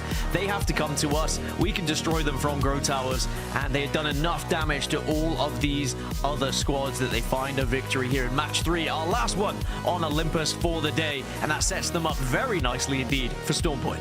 Certainly does. A great finish there onto Olympus, and actually from Olympus on to Storm Point here in just a moment. But that's given us some really interesting looks at North America. After the first 2, we did see a little bit of a jump ahead from Falcons, and you know, this is now, I think, spreading out the points a little bit in this lobby, Dan. It's going to be more of a tactical shift up on Storm Point. We've got new draft picks. Obviously, HBM picking up 14 points. That was unexpected. Source Gaming grabbing 12. Legacy, they had a really big ultimate that kind of spoiled Ninjas in Pyjamas, who were trying to make a run there. Elite Esports, for the first time, they're out of the top 5, but not too far. 6th place. Something's going on with their play today. They are definitely feeling it. And S2, well, they did a lot to get near zone, just couldn't convert with the points. I think it's going to be very important for those teams who did find points here on Olympus, because it can be quite sporadic with how easily you do find points as well, because it is just all over the place when it comes to these matches, especially in a Grow Tower finish. So difficult to try and find a spot once teams have absorbed all those levels of Grow Towers. Like, where on earth do you go? So Nice Guys did very well to find that wall to play behind, and now they push themselves all the way up to first in the overalls, or sorry, in the series overalls, not the overalls, if you know what I'm saying. 39 points. They're one ahead of Stallions. Elite Esports in third. Falcons just behind them in fourth place here. Yeah, good resurgence from Full 11, who won this group the first time they came out, trying to redeem themselves after 20th place recently. HUSS and Kimchi, we heard from him earlier on in this matchup.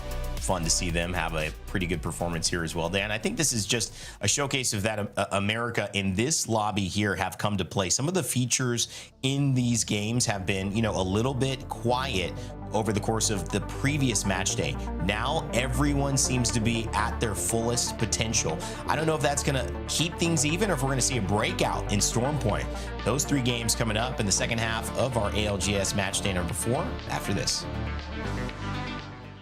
Sony InZone, the official audio and monitor partner of the Apex Legends Global Series.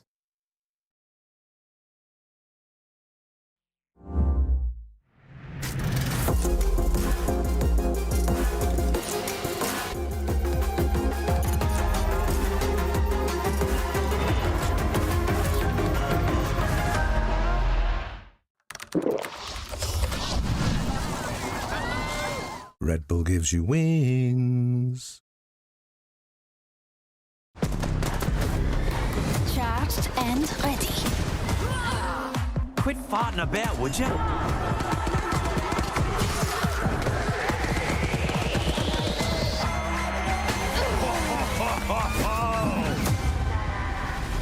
Just give me a shot and I'll shine like the sun. Follow me.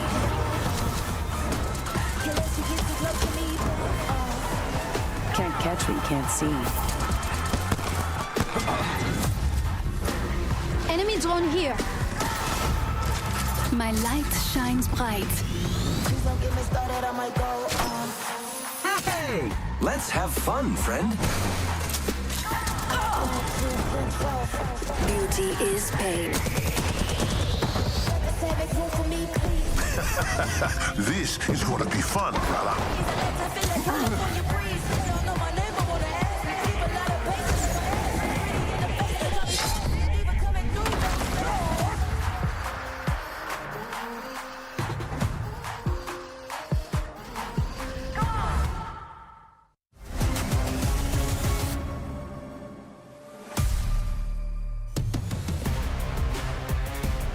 Welcome back to halftime here in the Americas. It's Rain Day, Vicky, and Gaskin ready to continue on a great day so far.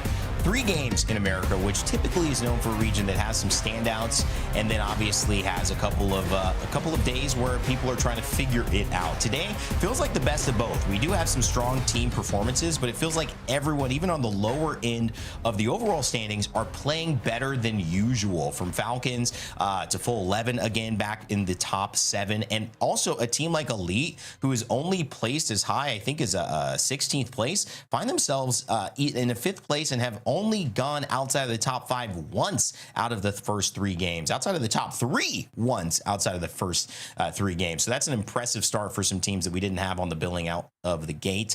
Vicky, what, you know, you weren't here for match number 3, but obviously it was a crazy Grow Towers game that, you know, set up for Nice Guys, Cody, Hambino to win with some pretty good positioning. And I think that's kind of the key when you find yourself in the spot where you could shoot people who don't really have anywhere to go in open space. You let a lot of the job be done for you.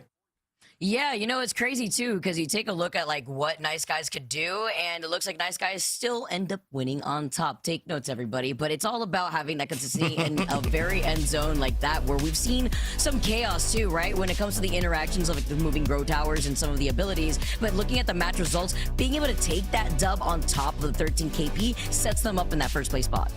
I mean, the other reason I say this, and I know that this is a little bit worth following, guys, second place is HBM. They are 16th you know, when they started this, after round 1, they were in 16th place. They had 0 points. Now they're second here.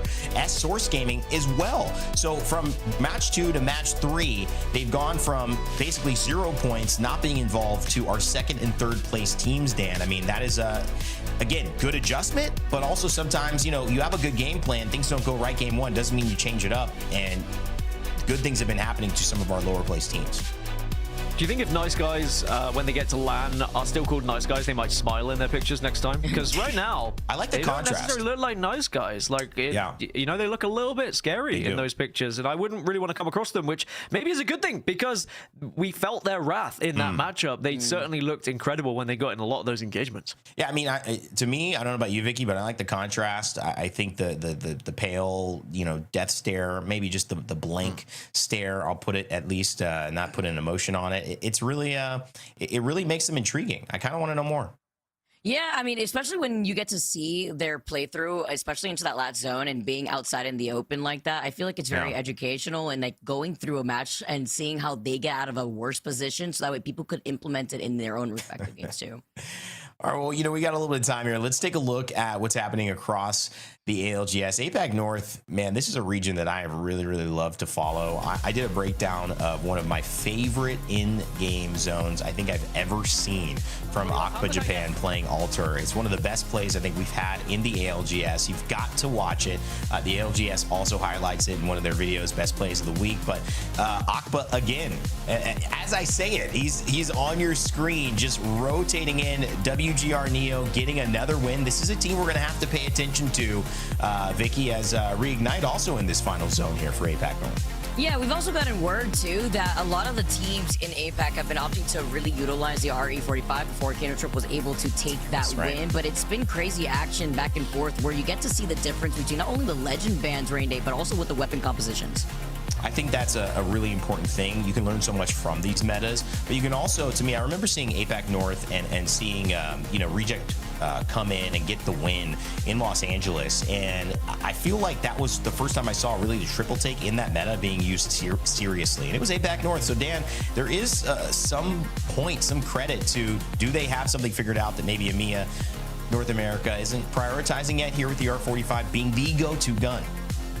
I think that people have to take note. They have to notice, because we have to respect this region. We know how good APAC North is, and certainly if they are finding something that's a little bit special, then there's probably a reason to it as well. I mean, we've seen from the kill statistics today, yes, the R99 is the leader, and yes, the Hemlock is there as well. It's not like the RE45 wasn't on that list. There is still plenty of it being used, but maybe not as apparent as APAC North. Yeah, and I think too that is something where you see this idea spread, and that sometimes has the bigger impact. If everyone's playing Hemlock, everyone's playing R99, then you're going to see a ton of Hemlock and R99. Doesn't mean it's better than the RE45, but you give RE45 a little bit of a nerf, and you give those two guns a little bit of buffs, and then, you know, people are just not going to experiment all day long. So we've seen that in the Americas. Great to see what Akpa Japan as well, and people from APAC North, or players from APAC North, are putting together.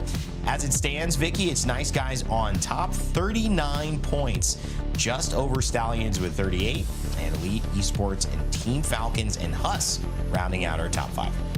Yeah, it's great to see Stallions also stay consistent, because the last time we saw these two groups face off against each other during match day 1s, I believe Stallions was right there too in a very similar spot, but it's about keeping this going into our next map rain day over on Storm Point. Can they keep that up? And we see the side-by-side too. Oblivion having a much slower start than we're used to. I mean, we always highlight Monsoon popping off in the kill feed whenever it comes to utilizing the charge rifle, but guess what? They literally only have 1 kill to their name versus Team Liquid, who also are struggling.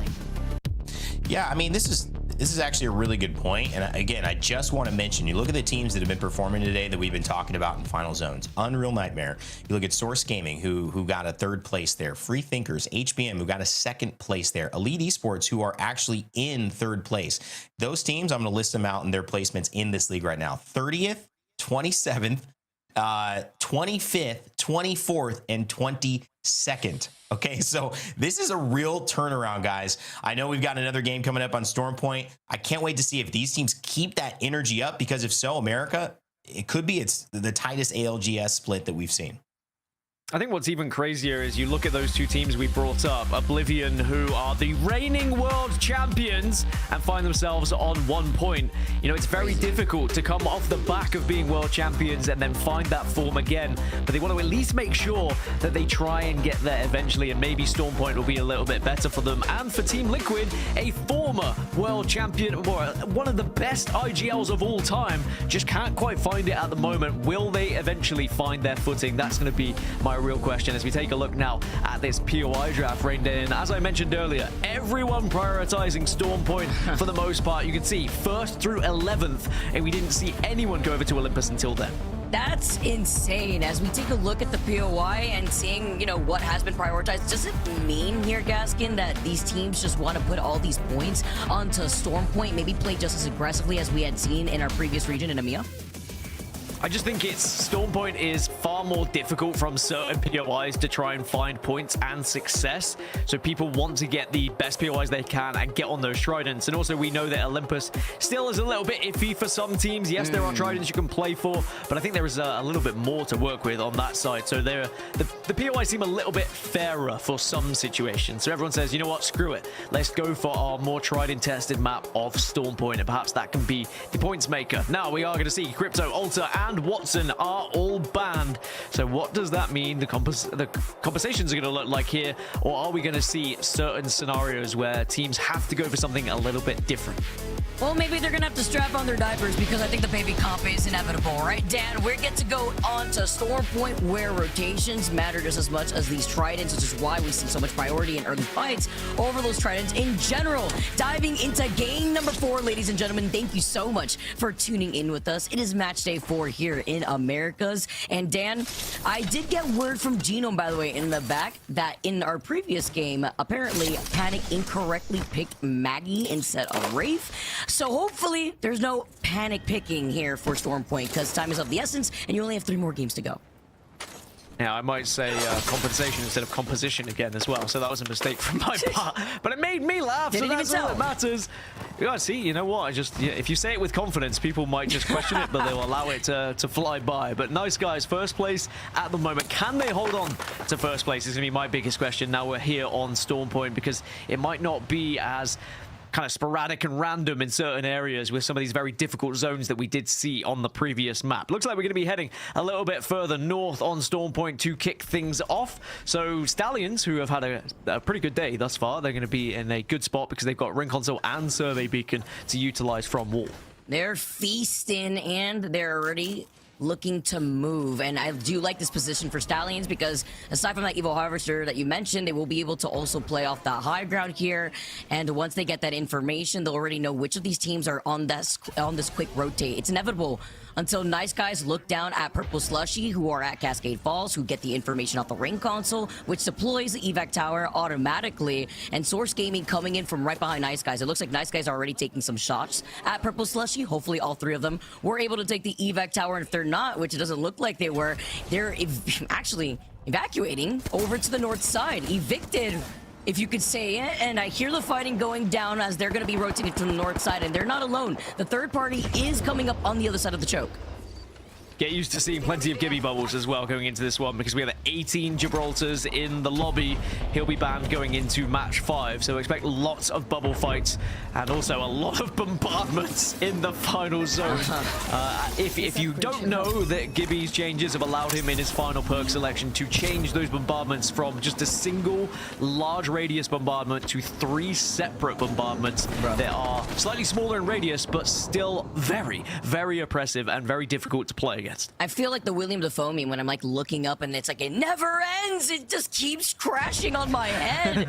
And there's nothing you can do about it unless you take some cover or have a Gibby of their own. I mean, the fact that you could also have that electric dome is insane. It's been interesting to see how a lot of these teams have incorporated these different compositions. Now you got me saying it now. Now I gotta think about it. Yeah. How do you gotta do that, man? But now you have to consider how that's evolved though between map to map, and with more teams taking their time here and kind of forced on the outskirts of wall, the teams who don't have access to the ring beacon over by wall, like HUSS will have to start guessing where a lot of these teams have congregated so that way they can see where that zone is pulling.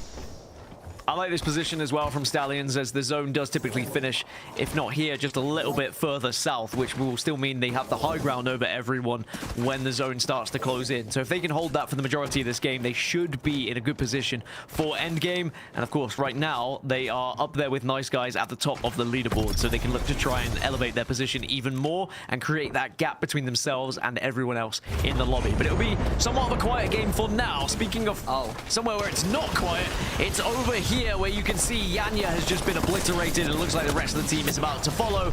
Easy as you like. Even with Newcastle trying to do something a little bit desperate, it's not going to happen for them here. Goodbye, see you later. Legacy out in 20th position. Sadly, on their rotation, they got caught by Men of Culture, but it looks like there's other teams in the area here, Vicky. Yeah, with Team Falcons prowling about too to get involved in on this fight. Having to be careful. I also really like the stare down from Valkyrie on the outskirts of that Gibby Dome, but you're also isolating so many of these fights while the Evil Harvester is right next to them. Falcons deviate their attention to Elite because they're neighboring the building right alongside them. We've seen so many fights go down here on Pride Rock, but this is rather isolated. And as Falcons kind of back away, they're still paying attention to the choke that we saw in our previous fight. Purple Slushee now just poking their head to see what's going on, if there's an opportunity for them to get involved. But it's not going to be the case here because they also don't want to give away their position with so many teams trying to play up on top of the hill that we just saw Stallions are, because Men of Culture could just go right behind them instead. Yeah, sometimes it is just about avoiding that fight and not getting a little bit too zesty, and you want to make sure that you just want to play for a little bit later on, because if you commit too early, you might find yourself just in absolute warfare where there's 3 or 4 teams all starting to get involved. As Elite Esports have taken a little bit of damage, they've lost one at the moment. Freethinkers look to try and hunt their enemies at the moment, but in the area is Team Falcons, so you need to make sure this fight is a quick one. We're just talking about the RE45 over by APAC and the difference of a lot of these different weapon compositions. Gary, he broke Falcon's ankle before, and now he takes another victim in the form of Elite. Falcons are still within the vicinity, by the way, and Freethinkers now trying to dip and dodge. Negative has gone away and leaving Gary behind, while Falcons are still looking on the street side. They have to pick up Gary, though. Uber driver just a little bit late, and while they are going to be able to try to rotate outside of where Falcons is, they're claiming that survey beacon, because we assume here that Freethinkers probably already had that survey beacon to their back, so they have to get into that next zone. Gary is such a wild game attack, by the way. If one day Gary wins a world championship, I cannot wait to hear one of you scream, "And Gary gets the job done." It's just such a, like, mundane, normal, average Joe kind of name. Average Gary, should I say. Oh my. Yeah, I love it when game attacks are like that, when people are like, "What's your game attack?" "Oh, it's Gary." Nice. Good job, bud. I'm waiting for Jimmy John's one day, right? Like, just little Jimmy coming through for the dub. But you know what? For now, I will settle on Gary. I also really like how Gary's been able to play today. And Waltzy, after the rest of Falcons have now taken up onto the zip line, they're looking down to make sure that their backs are cleared. And they get the information off the survey beacon as a priority. The ring console's also right there. And that means that they've called out Thuggets, who are over by the Evil Harvester side. It's Gary with an extra Y, just to clarify, just in case anyone was wondering as well.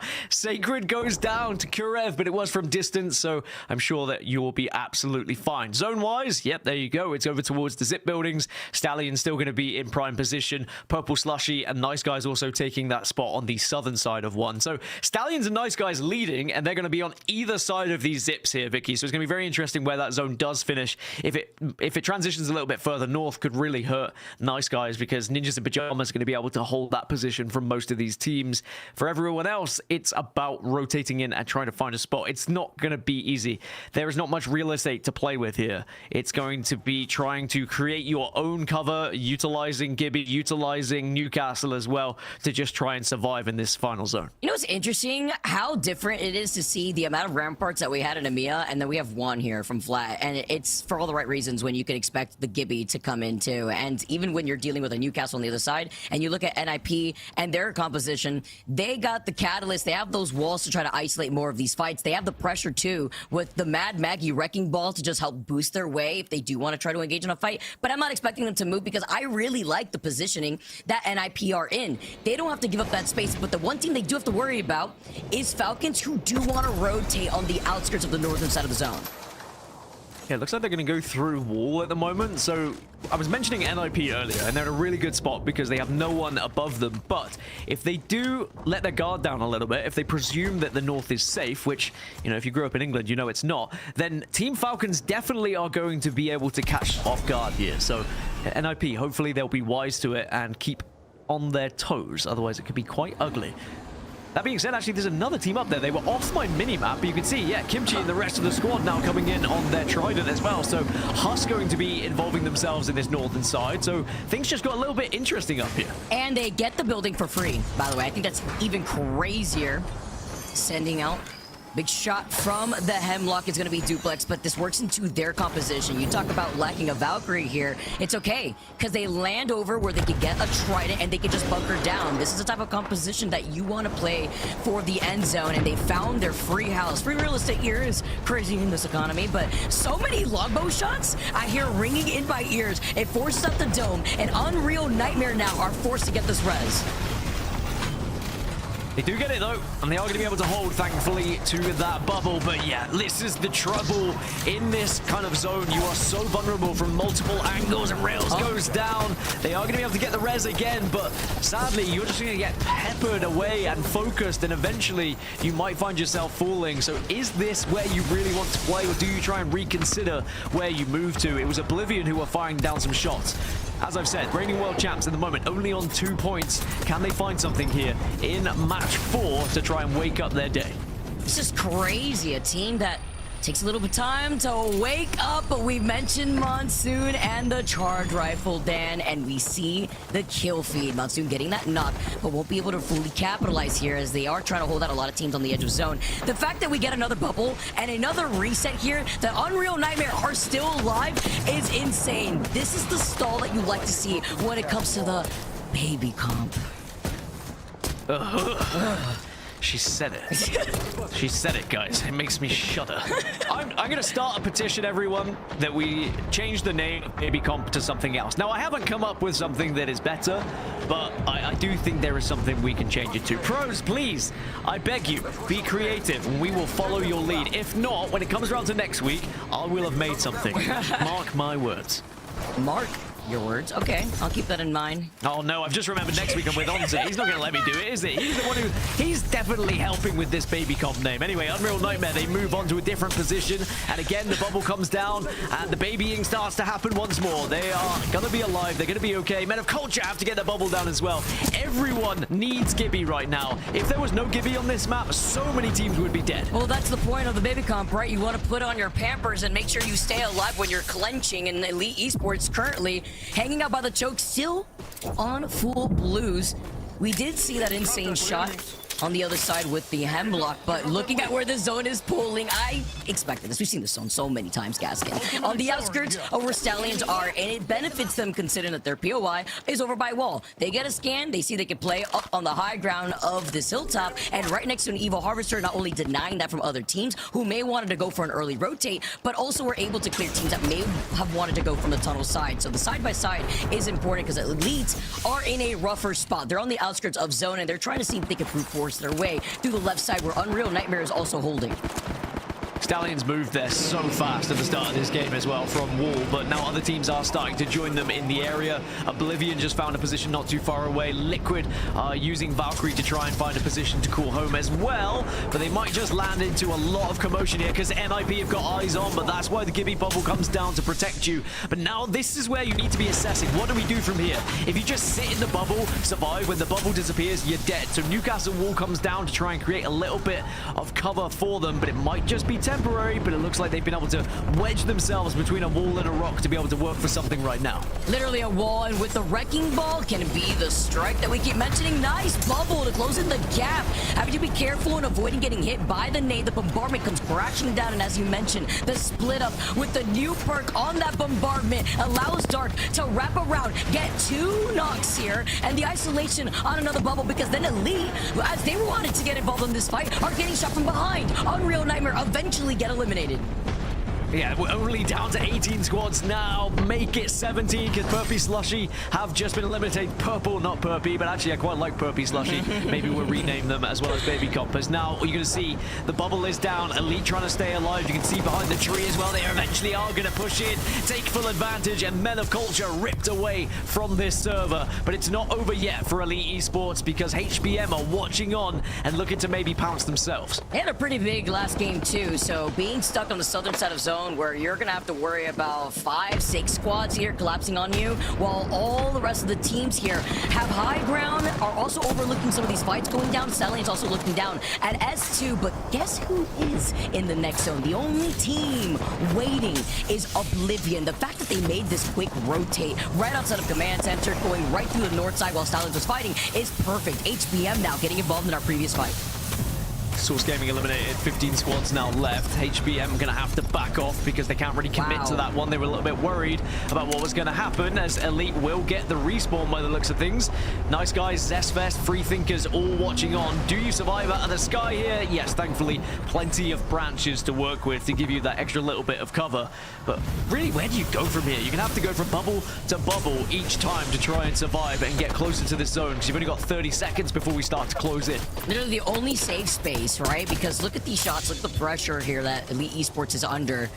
And we saw a lot of utility being utilized to take so many back-to-back fights with their backs against literally the ring. And looking to the right side, nice guys here are going to be able to engage. This could actually be the green light for HBM to finish off what Elite Esports had done. And after getting that res, they are really hungry and saying literally one shot too. Hambino forced to back away, trying to see if they could try to pop this shield back, but they actually try to swing on them. They get the knock, and the immediate res comes in. A little bit of cover as well, potentially, with the riot drill, just in case anyone wants to push from behind. But now that zone is going to be chomping away from behind. And this is where you need the Wraith Portal, and this is where the new changes from the Wraith Portal really come into effect. With that sphere to protect you until the portal goes down, means that it doesn't matter that they're still in zone. And Nice Guys just about escape. Thankfully, with the portal, you have some sort of time to breathe. Hiding between the rocks, they were getting pressured out by the team that's holding on to high ground. I believe that is flat, but the action has gone down. We still have 14 squads in this round 4, Gaskin. And as I said, that HBM do get eliminated, but it's gonna come down to about, what, 5 squads or so, 6 squads, with everybody still stuck on the outskirts of zone. And this has been insane so far today. The amount of teams surviving to late game as Nice Guys eventually do go down. Team Liquid have been able to solidify their spot here. Elite Esports still struggling, but somehow still alive. No way. I don't know how, because they've been focused on by about 8 different teams at this point. But look at the kill feed. Kurev's just gone down. HUSS get eliminated. Kimchi has just fallen as well. Duplex goes as Elite Esports finally get wiped as NIP look to try and stay alive, but they cannot do so. Falcons dominate the northern side and look to try and take as much space as possible. Stallions have been joined by Thuggets on that eastern side, and it is full 11 and Oblivion who are center zone at the moment. It's so crazy that Falcons literally just cleared that entire northern side. We talked about it before when it came to the rotate. As Florsey, with these longbow shots, called out sight, but thankfully from Team Liquid, they will be able to get that res thanks to the bubble. Thuggets now dividing their attention over to the back end because remember, Stallions are still right on top of them. S2 playing up the low ground, literally 3 teams piled up. And by the way, none of them are inside this next zone. Only a corner of this building is in that next zone, and you have to go on the outside, out in the open. Team Falcons, they're hungry. They see full 11 now, and they want to be able to make sure that they get this northern side for free.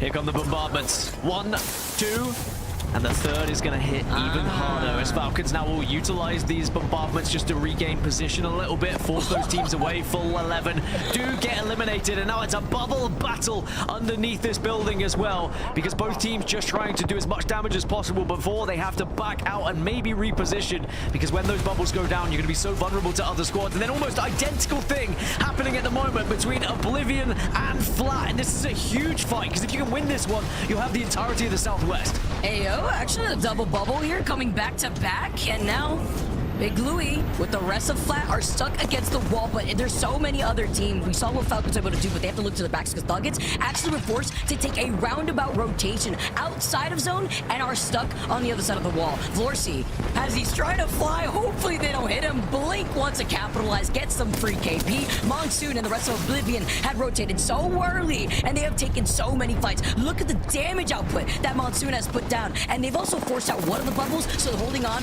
to that bombardment. As you could have those three. It's so crazy. Sacred also putting another point on the board. I really hope all these players have had their energy drinks, their Red Bull, their coffee, because I cannot stress enough how locked in you have to be for a final circle like this with all these bombardments, all these bubbles. It is very difficult to stay focused as Stallions get sent on. The slam comes through, but Albarelli could still do some real damage with this PK. Sends himself in, but is it going to be enough on his own? Misses, whiffs, can connect, and Alb is not going to get the job done, so he leaves Sacred on his own. But Sacred does find one. Maybe, just maybe, Sacred can do it. No, he can. There is a third party as S2 survive on a slither.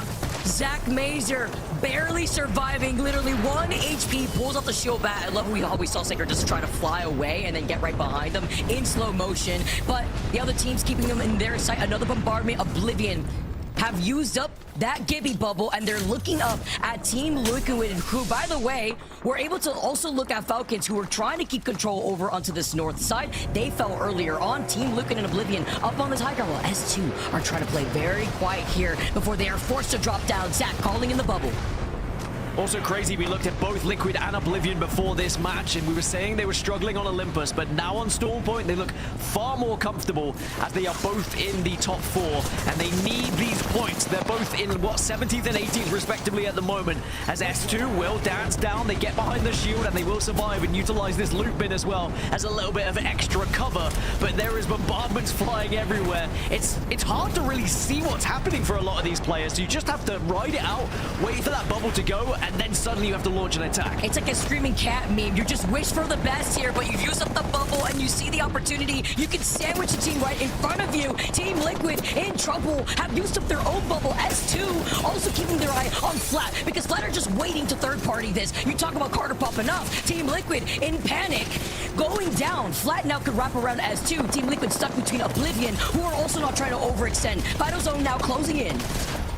Flat arguably in one of the best positions, and also worth noting, they have the Rampart. We've mentioned the Rampart win rate in ALGS, and it might be increased here with this performance. You go up in the air if you're Carter, but Sheila will rip you right back down as Team Liquid eliminated here, and Flat looking to dominate. The fact that all of S2 took that Valkyrie, Flat, fully healed, are waiting to shoot the RE45 and waiting to get the dub, because Flat, the only Rampart team in the lobby, take game number 4.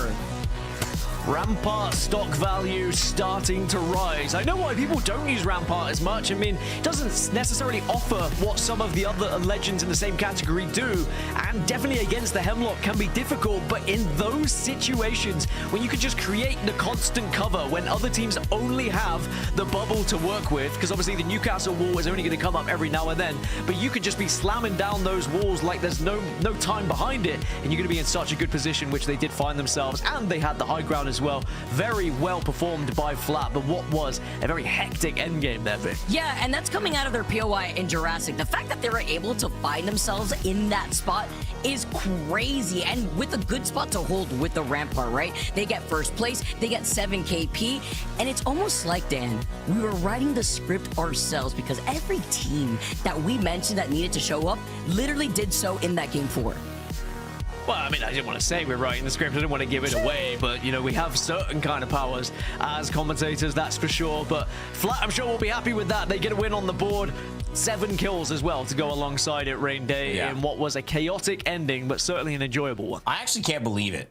This is really strange, honestly, because I started this off by naming the bottom 4 teams in the league who had been performing today.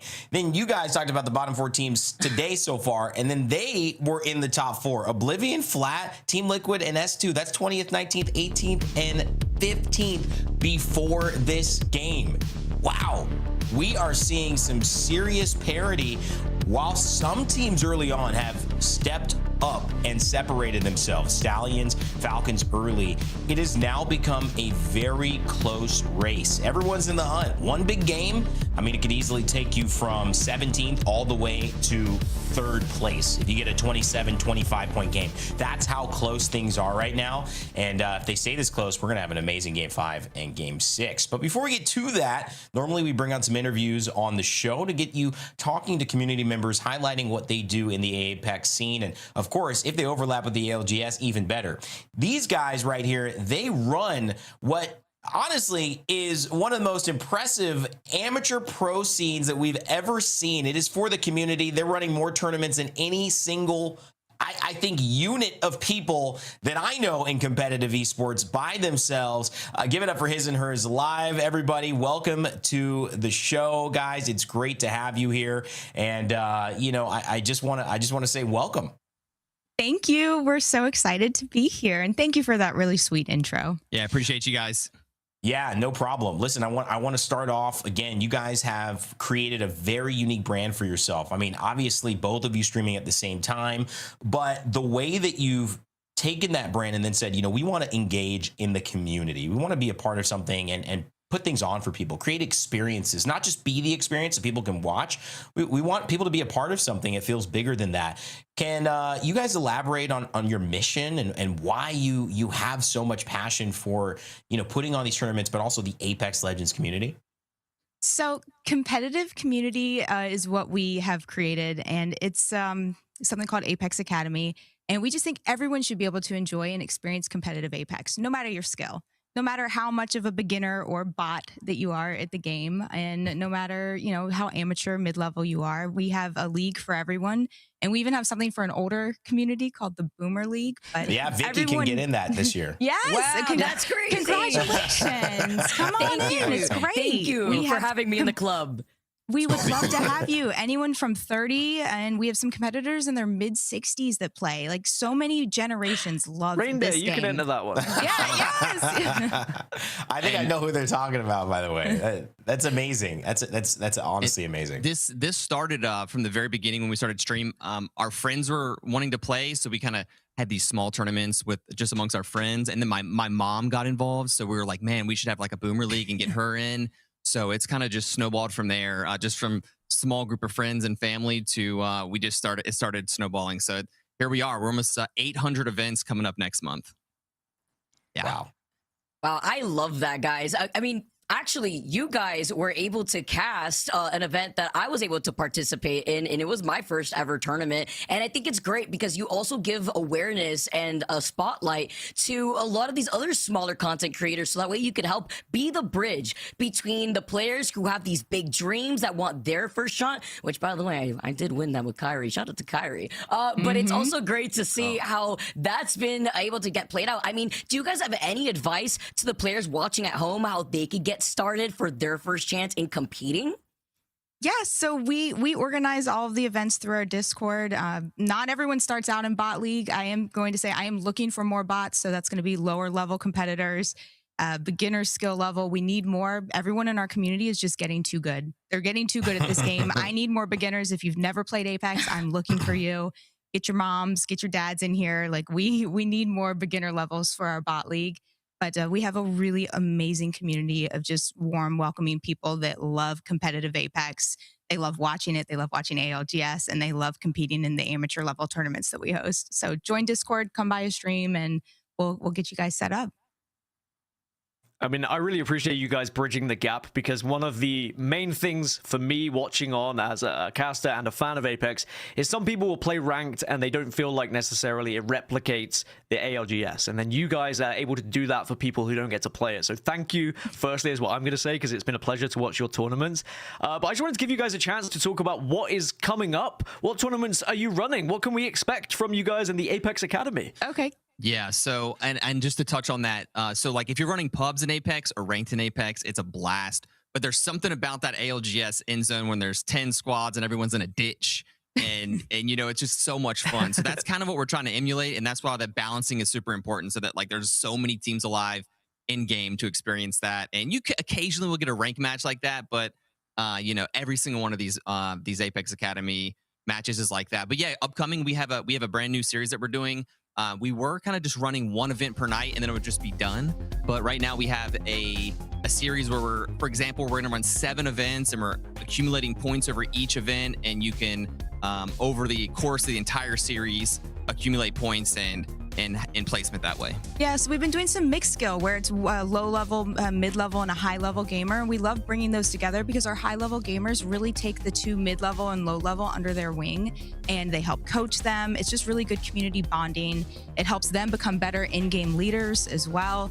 So we've been focusing really hard this month on mixed stuff. Some of our events are solo queue. You don't need teammates to sign up. We'll help hopefully introduce you to other people, and we'll even rotate the teams. So you get to meet lots of new people during one of the tournaments. And then sometimes we'll host some Team Q stuff as well. So upcoming, we've got some Boomer Leagues, as you guys can see on the calendars, and that Academy League that Andrew was telling you about. I use a lot of terms that aren't really that easy to understand unless you come by and just be more than happy to explain. We have graphics and documents for everything, but we have a lot of events. We wanted to make sure we had a little bit of something for everyone, no matter the skill. It is a tremendous task. I have done, I think, maybe one. I think I've thrown one event in my life, and it was great. And I talk about it all the time. And it was actually a big event that got me into esports and my first job in video games. But you guys have done 800. That is another level. I don't think I'm ever going to touch that one. I think you guys win. But more importantly, before we let you go, just any final thoughts and sign-offs where people can kind of sign up. Is it just coming to the stream? Is it checking out certain socials on certain days? If they want to engage with you guys, where's the best place to show up? So yeah, in the Discord, we have some moderators that help on the back end, and we're on there all day as well, answering questions. And Juka's on there from the second she wakes up to the second she goes to sleep. So, and then I just have one more thing to say as far as Apex community. Shout out to everybody out there who just watches and plays. We stumbled upon this community on accident, and it's been the coolest and best thing. We've been doing this for 7 years, and it's an absolute blessing. So we're very happy to be here and very honored. Well, congratulations, guys. Andrew and Juka, His and Hers Live. Make sure to check them out live, and maybe, hey, join the Apex Academy if it sounds right for you. You know, Vicky and I will be in the Boomer League. Dan, he has a beard, but he's actually 16, so he can't compete in that yet. All right, guys, thank you so much for hanging out with us. We appreciate you, and we'll catch you next time. Thank you so much. Guys. His and Hers Live. And a little bit of Dan lore. We're actually going to say goodbye to him, so he doesn't have a chance to respond to that one just yet. But yeah, undercover. He actually needs a parent to sign a liability release as a guardian to be on these broadcasts. Pretty amazing, Vicky. Yeah, you know what? It's crazy. You call me out and then you say Gaston is 16. You know what, Rain? I'll never forget this. I'll remember it next time we have to do our own 1v1s as we move on to game number 5. It's been Gibby galore up until now, okay? So you can't really spin around, stop, double take 3 times, and then pelvic thrust to blow your bubbles down, because we won't have any of that going into this game. And in game number 5, Rain Day, we know where our teams are situated. It's actually very close, with Stallions tying things up together with Elite Esports, 44 points each, and then Team Falcons, who have been preying on the edge of zone. Stop, turn around 3 times to get the bubble bust. Is that the Gibby shuffle? Yeah. Are we creating a new dance here? Hey, you know what? SpongeBob and Patrick would be very happy. That's how they actually end up getting their own bubble buddies. But these guys won't have those bubble buddies. All right. Well, I love it. Coming into our 5th game of today. It's been a story of the teams on the bottom getting the buff. For whatever reason, they're starting with vigor. Every time they lose or are in those final 4 slots, they jump into the next lobby with increased strength. And yeah, shout out all my Slay the Spire 2 fans as well. Play a little card game in between the days of Apex. But also, I think, you know, really it is a bit of a strategy here for how are you going to stay and with, I think that's been the strategy of this league. How are you going to withstand when you're not doing well? Because it seems like every single team, from Falcons to full 11s to people with 1 games and 1 days to teams like S2 or teams like Elite who have been in 17th place, 18th place, that if you figure out a way to bounce back, game's wide open. But it's so far not been the story of teams not able to figure that out at least once. Yeah, you know, while we take a look at like a team like Stallions and you talk about the mentality of winning, it comes together with like the vibes of the team. I know we keep talking about that, but it goes hand in hand with the morale that you could push your players. And I actually got to hear a lot from Sacred talking about just that. Sacred's like Koiful in the regard of like his rookie year of Koi. Very talented, very passionate, and very unable to hold back his passion and a lot of his communication. It's a lot of personality on the roster, and it is very, very, I would say, spicy as a team. Those are words from Nocturnal Rain Day, and I love it too, because I was here like just waiting for him to find that next word, wondering, okay, is he gonna throw in a little diss out there, a little Nocturnal special? But no, it's all about the good vibes here and the attitude that these players provide. And with the zone pool over by Pylon, a lot of teams are already making their way, including Full 11, who have that ring console. See the evac towers over on the north side, and a huge pileup already going down into the space that you could share on Pylon. Teams trying to make their move here. Teams I mentioned and notable to watch: HUSS on the north east side, Falcons on the northwest side, Elite Esports on the west side as well, Thuggets down below. All teams that are going to have to move in. Falcons with North Pad feel pretty good though. They'll have a chance to get some of the information that comes from that recon. So hopefully as they make that way down, they'll be able to at least see a good path. But the longer they take here, the more crowded it is going to be. A bit difficult. Might have to take the outskirts side, as already the teams I mentioned, Elite, moving in, trying to find their way into this zone. And you can see it getting a bit contested. Liquid in a building already. Sykes taking some damage, but finding themselves in a pretty decent position, not only in a building, but able to contest, hopefully getting some purple shields, maybe even getting some KP here if things work out, as the focus of attention goes back for Sykes, making sure nobody pushes them.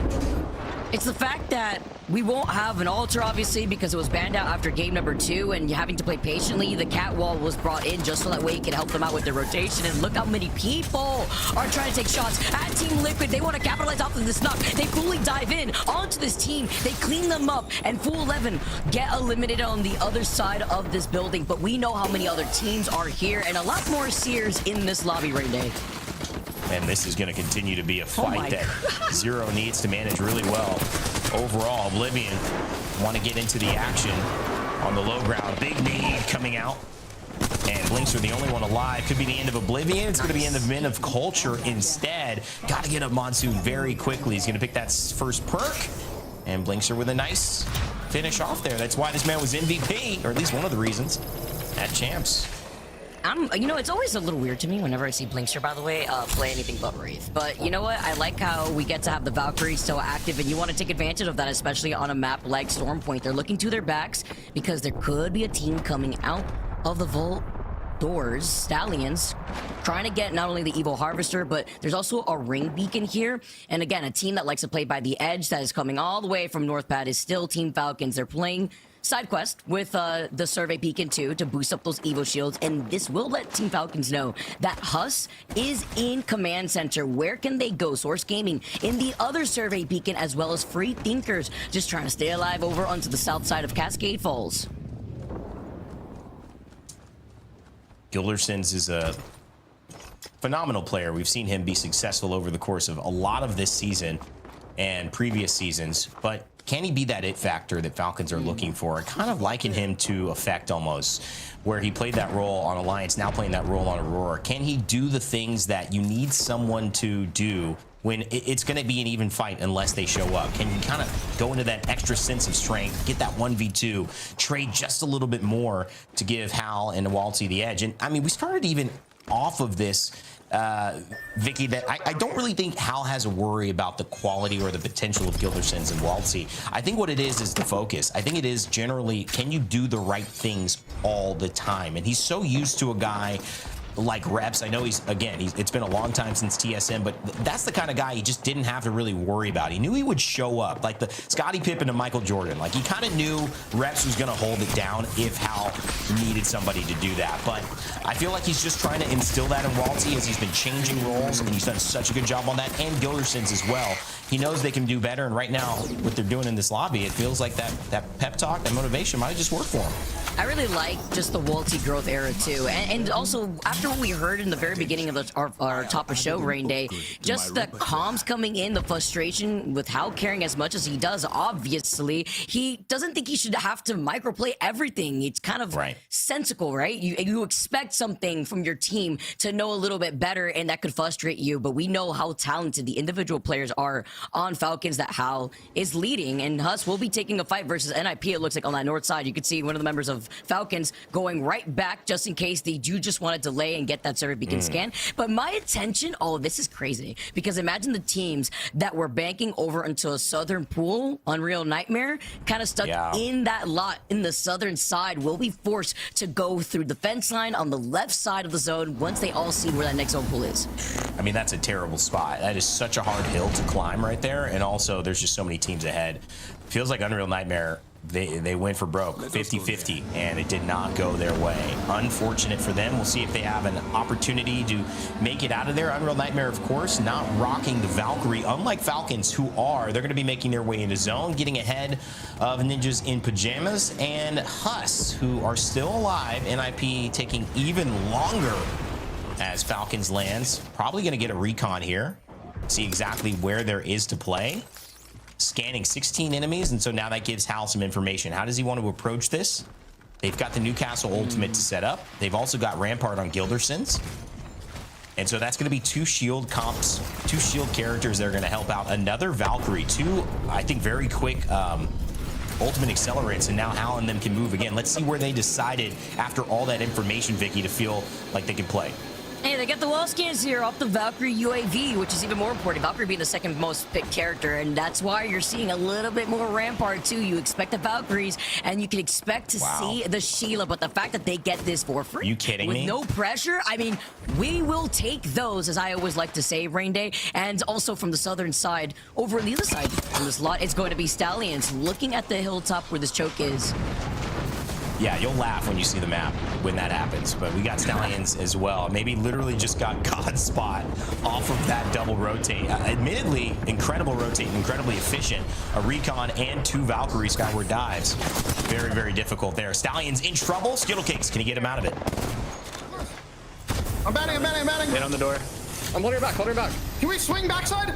All right, 3, come to me. 3, 2, 1, swing. Crack up. Back 1. 20 count, I'll play back. Keep playing up. I'm got setting. I got one. Grab me. Grab me, Skittle. Sacred live. Knocked two. Nice, live. All right, batting. Cat's one. She didn't get knocked. Skittle, you and me play out. You smoke the tag out. Yeah, it's good. Still here. I. I'm rezzing. I'm playing res. Yeah, grab him. I'm holding. Have a knock. Do not let them reset, Val. Or Al. I won't. I'm batting. They're back here. There's another team here. Okay. Where are they? I'm pyramid. 1 HP on their team. Pyramid. The solo's on the far side here. I'm playing out. He's phasing out. They're playing outside pyramid. They're not in. They're full 3 up. Why was my jets not working? How did they? On me. Getting barrels. They're here. Gas save this if you have it. No gas save. After that. I'm playing back. Knocked one. Nice. Batting. 2v2, guys. 2v2. I'm on. They're resing the smoke. After that. Can you stop them somehow? Probably not. I'm ticking 2 of them. Play to kill them. Almost got Kraber. I'm not kidding. Got him. Different team. I hit 195. Let's go. Kill this guy.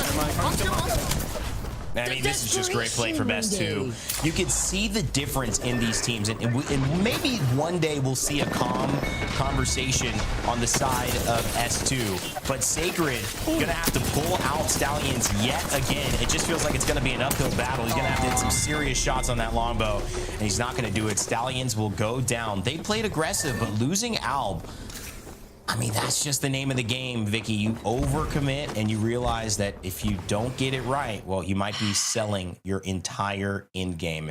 And unfortunately, it's hard to call it a sell because it was a well-fought battle by both teams, but Stallions go down there, S2, stay alive, and Falcons, well, they are even more center zone after that rotation.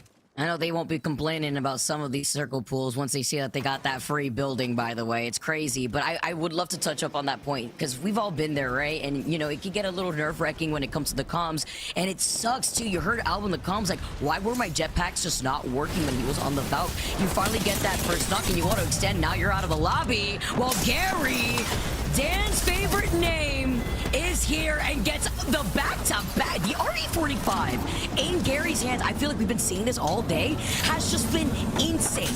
Gold laser sight, you got the purple mag on top of it all. The Mad Maggie, the warden, as I like to call her, is here to deliver, and they've cleared the southern side. There's no other team waiting for them by this choke.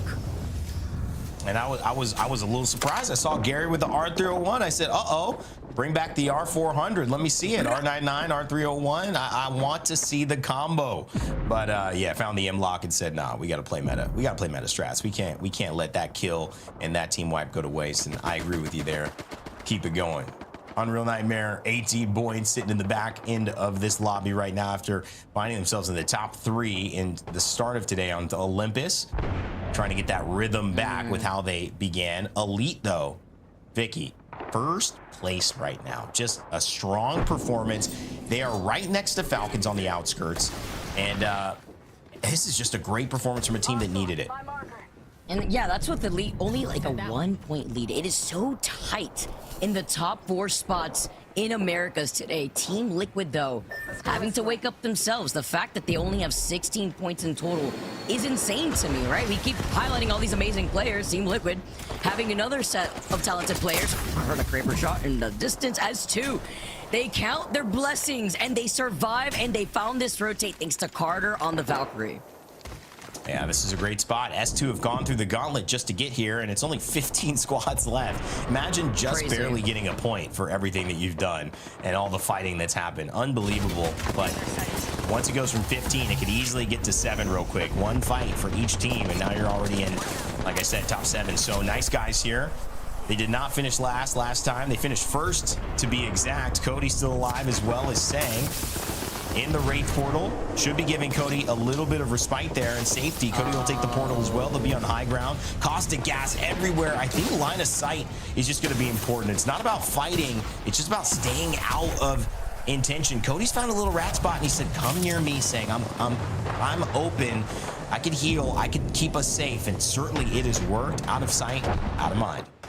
It's just so unfortunate, too, because right before, you know, putting down the portal, they kind of scattered around. This is so much pressure. Zero wanting to get the free KP, eliminate the nice guys. And that's crucial, too. They have information thanks to Sykes being on the Seer. And being able to retaliate that information just allowed them to get the KP that they need. Remember, we were just talking about how Team Liquid needs to wake up. This is game number 5. You don't have much room for error, while Falcons have woken up a few games before, and Woltzy being able to find that pick off of Orange.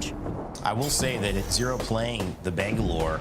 That is bringing out a very interesting choice here. Obviously, Bangalore has been a legend that we've seen over the course of, you know, many seasons. But to be showing up here, I mean, very low pick, but also got a lot of flexibility on this map. Used to be the go-to pick on Stormpoint, Vicky. So kind of nice to see Zero mixing it up on this team.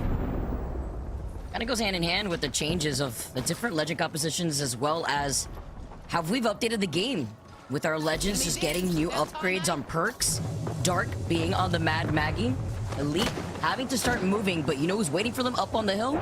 It is Team Falcons, who once again are still holding the same building that they got for free with the Rampart too. So good luck trying to push into that one. Team Liquid, though, have a longer journey ahead of them. You can see Zero with the pings by the fence line. They're trying to see if they can wrap up behind Source Gaming, who is stuck behind the Rampart walls, but they're busy looking at flag. Could this perhaps be a solo here, and they're going to be able to dive into them? Oh no. It's a decent riot drill. Gets about 10 damage before it dissipates. And now you've got the artillery strike. Zero moving through the cat wall. They've got a lot of pressure here. I think Zero's just going to run at them. Hopefully they can find a kill. They get one. Should be a simple other one. And a wingman, too. I'd love to see it. Saw it in the hands of Sykes earlier. Is he also rocking a wingman? Because I'm loving the old school vibes there. Zero and Team Liquid. Sykes and Panic Apex clean up another one. Could this be their game as Falcons find themselves under pressure? I told you how much Elite had been playing well. Well, this is the other team that's vying for first place against them. And try to take this fight here too. With the way that they're trying to play this rain day, Falcons are feeling the pressure. Free Thinkers in the feed do get eliminated, and Dart now just trying to see if they could get the KP, because Elite Esports, they know that they're not too far ahead and play this very safely, but they have to get through the other side of Falcons. And once they move there, there's still that one player of HBM that is waiting on the fence line right next to Team Falcons. Yeah, and honestly, this is a really good, patient fight. You know that it's easy in this way for Dark to think, listen, I got to push this. Kaden to be like, we've got to find a way. We've got a little bit of Falcons. No, hold on. Let this game come to you. Falcons may be in a stronger position, though, in terms of being able to hold if third parties show up, so they've got to make a decision eventually. Once they get enough damage, it might be time to push, because other teams are going to be around this fight. Look at this too, with the fact that only S2, with their journey Rain Day in holding the next zone, nobody else is there. Falcons forced to slam down, but in the process of this rotate, Elite Esports are in prime time. Get ready, set, go. It's the Mad Maggie Wrecking Ball. They try to capitalize, but they still get the res onto Gil. Dark having to look behind him though. Remember, we were talking about the soul of HBM? Now he's trying to grief them. Yeah, and guess what? S2 is here. It's not just Falcons and Dark. Elite, excuse me, they're not going to be the only two fighting. S2 is around. Elite Esports might realize it. Dig staying alive here and just trying to maybe bait this out. At least can get Gilderson's down. Team Falcons goes out. Oh, wow. Incredible stuff. S2 probably will start to push in. And it's HUSS actually that will pick up on this side. So many teams around this as they look to run into flat and hold against S2 on the other side of the building. That was such a massive fight for Elite, because even though they took out Falcons, they're still leading the pack. HUSS, I hear that Sheila very loudly, and Kimchi going back together into the Newcastle while they're trying to reset. You mentioned Rain Day. How many teams are within the vicinity on this fence line? Team Liquid looking at them, S2 looking at them, Flat playing on the other side of HUSS, and the solo for HBM is somehow still alive. A really good play from S2, and I think Team Liquid, these are the moments. 25 points for Liquid and 31 for S2. That's the difference between somewhere in our bottom 10 and somewhere in our top 5. Can they make the move? HUSS here trying to split the difference in the middle, both in the points and in the map. Kimchi staying alive, has the rampart. The Sheila pops up and is going to get the kills. We know Kimchi goes down. HUSS eliminated. It's Flat who make the push. Big Louie. And now he's on the Newcastle using the old defenses, recycling them, and trying to hold off against Ninjas in Pyjamas on the other side, who are taking the opposite angle. And they see Team Liquid and they want to go and try to push that. The fact that every single one of these teams are trying to isolate these fights and they're not finishing them quick enough. NIP, prevent the reset, gets another crack, but having to be careful with Oblivion playing right alongside them and Team Liquid as they are eliminated. Wow. Wow, NIP, they stay out of this fight for so long, and it is brilliant. The fact that we have not said NIP for this long shows you how patient they have been. They have been out of the mix, and now all of a sudden, it's their time to shine. They have high ground, but Vayne goes down. This is the problem. Now S2 look into NIP. Cole's got to work a miracle here. And Kurev maybe has time to get the res. Not going to do it. Carter trying to climb the fences here. Goes up. Come down. Is there an opportunity for Cole? Cue the John Williams music. I just hear Jurassic Park in my ears because NIP with just a duo, they get the res onto Vayne. They're trying to pop the shield bats. They're looking behind them. S2 are playing very split up. They're trying to control literally two teams at the same time. It is for S2 versus NIP versus Flat. This has been what Zach Mazer has come to do for this team. To be the IGL that can make the calls, that can direct his team and be effective. He's played anchor this entire time. It stopped Stallions.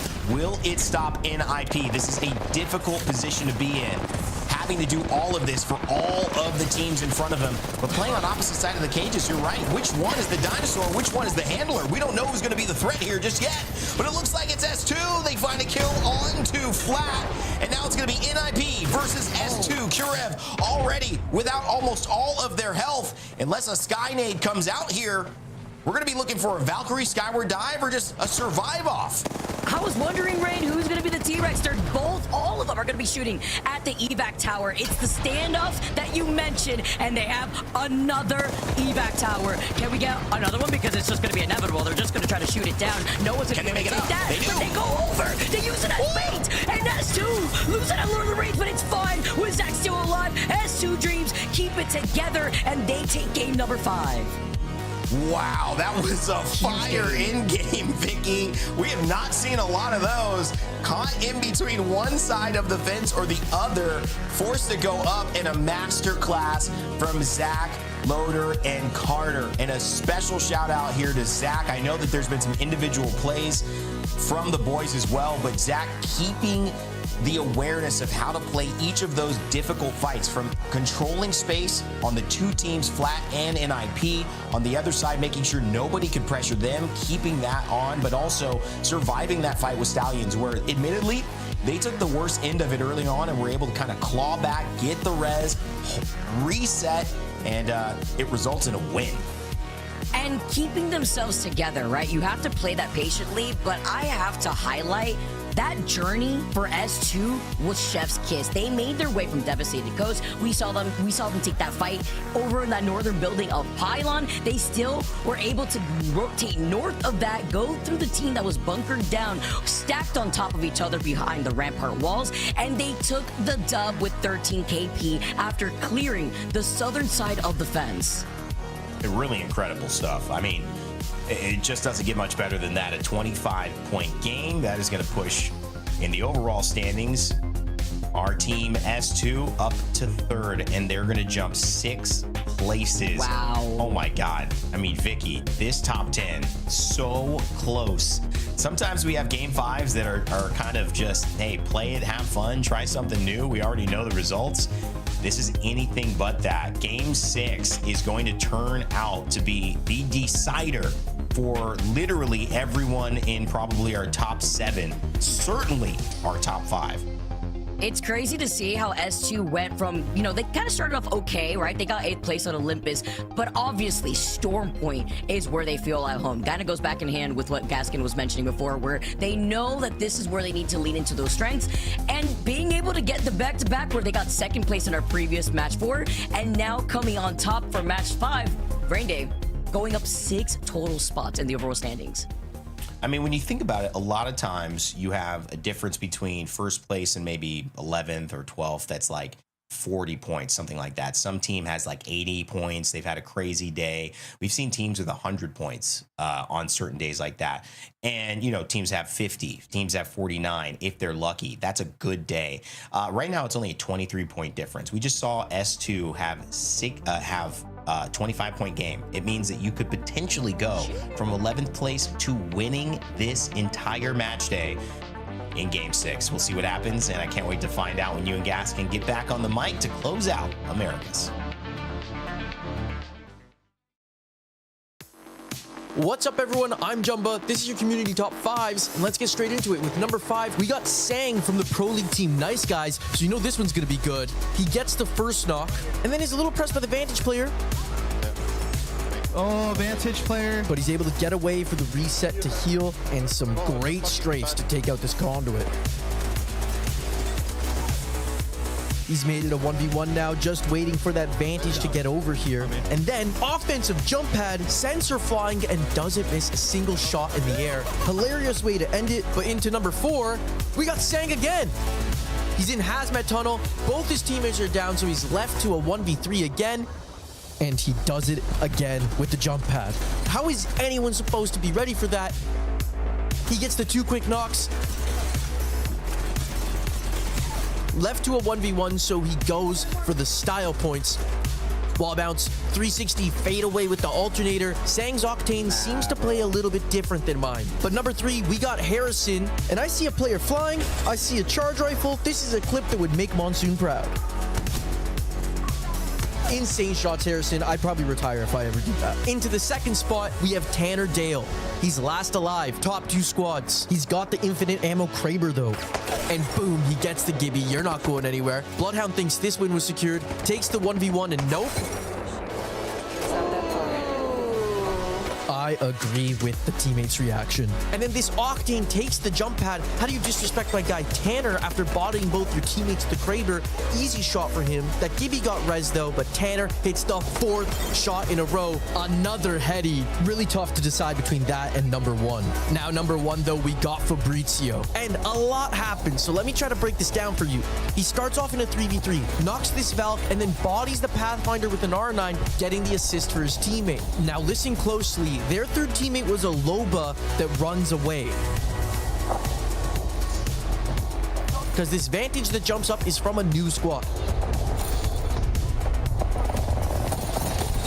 He makes quick work of her. Imperial Hal would like these RE shots. And now his teammate dies to zone. So Fabrizio's all alone. This Octane and Maggie are not on the same team as that Vantage. This is a third team jumping into this fight in zone. He gets one and then gets the second with a melee. Let's replay that just looking at his health bar. He was 1 HP before the first knock, but the Skirmisher passive saves him. And then he's 1 HP again, and it saves him a second time. If the clip ended there, it would have been amazing, but it's still going on as that Vantage squad is back with her squad this time, and I'll let Fabrizio's gameplay do the rest of the talking.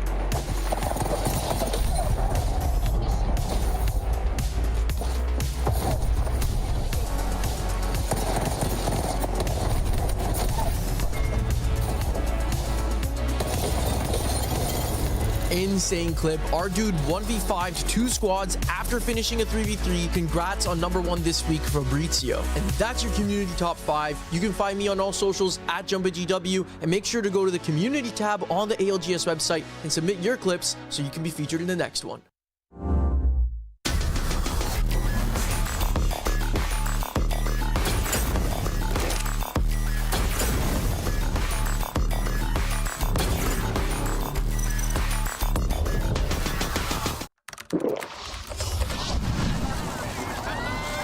Red Bull gives you wings. Welcome back, everybody. It's been great action throughout the course of our last 5 matches within Americas, but we still have 1 more to go as Gaskin is joining me back on the mic. We got Storm Point once again, and no more Newcastle. Newcastle goes bye-bye. So now we're going to have to look at very different compositions going into this next one, as I'm sure everyone's going to pull out all sorts of legends to try and make things worse. We have 5 teams all within just 4 points going into this last one, which is insane. It feels like anyone's game out of these top 5, and there's even an outsider's chance for the likes of Flat or NIP with a big win here. So expect an incredible match 6 to finish things off in Americas here for this week. The real question is, who's got the bottle? Who's going to get it done? There's only one way to find out. It's Storm Point, baby. Let's get it. Let's get this going here. We just saw an insane rotation and dub from S2. They went up 6 spots in the overall standings of today, 13 KP off that dub, and seeing how they're going to be able to rotate out of this one, because they did come out of Devastated Coast before. There will be eventually running into Team Liquid, who will be in Launchpad Zest Fest right behind them too, over on Echo HQ, where they have that ring console as well as a survey beacon as well. Really worried about some of these squads as well who are going to be chasing points, because when there's a bit of a gap, like 20 plus points, you're like, oh, you know, it's possible. We could do it. We have this huge game where we get these kills and we get the victory, but sometimes you'll just run yourself into trouble as well. But with the zone heading up north, this is going to be fantastic news for Stallions. Remember, we had a zone earlier that headed up north. Stallions were in one of the prime positions as they were able to move fast, but this one looks like we're going all the way up to Wall instead. That means that NIP will have an easy rotation from Zoo Station as well. HUSS are going to be able to move pretty fast from Lightning Rod. Men of Culture also going to be in a good spot, and then Nice Guys. So a few of our teams who are right at the tippy top of that leaderboard, Vicky, are going to be in prime position for this last match. But imagine for the teams that have nothing to lose, that send it all down and see if they could get any sort of additional KP. I'm thinking about the teams on the bottom end of the standings who do want to get a lot more aggressive. And with this early rotate from Falcons, they're going to have to play this carefully, because Men of Culture are waiting right there alongside the DBZ circle buildings, and we get to see the fight once again. But this time, it's Free Thinkers versus Thuggets. And so no, they caves, and Orange doesn't even get to peel off any of the damage. Floor C's able to find that pick off with the Rampage. Orange going down. Negative and Gary are going to have to retreat, it would seem. Or at least consider it. Also, we're going to see a lot of Seer in this last one. Bangalore is the most picked, but the most popular composition is Bangalore, Cat, Seer going into this one with 6 people having it and running it. But lots of Bang, lots of Cat, lots of Seer basically, and plenty of Valkyrie as well. Now, Free Thinkers, can they get the job done as a duo here? Negative takes a lot of damage from behind, so the answer is likely going to be no. It was just a distraction technique as Gary with 2 Ys and a 6 is able to get away.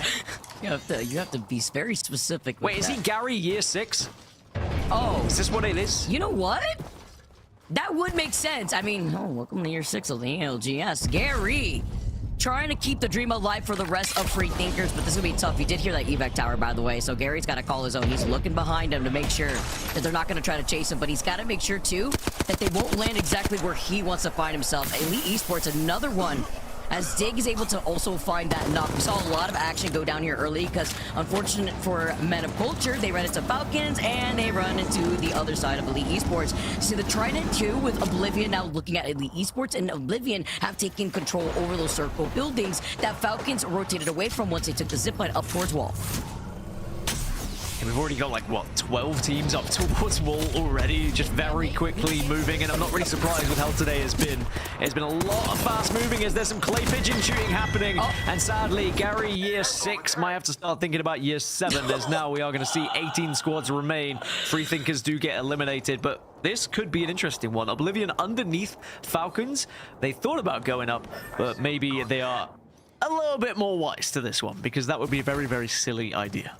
Yeah, absolutely not. Let's not grief ourselves. Oblivion have the opportunity to rotate from the northern side, and usually the least contested rotate too when it comes to having to wrap on the other side of Wall, right? So now as they do opt to go in that direction, Falcons are just gonna bunker down and will not be moving from the bunker side of Wall, but they've controlled a lot of that space and controlling a lot of the teams who do want to rotate from the western side of Wall, who probably want to play on the edge of that next zone. Legacy being one of those teams that do have that scan on the survey beacon, so they'll have that set of information.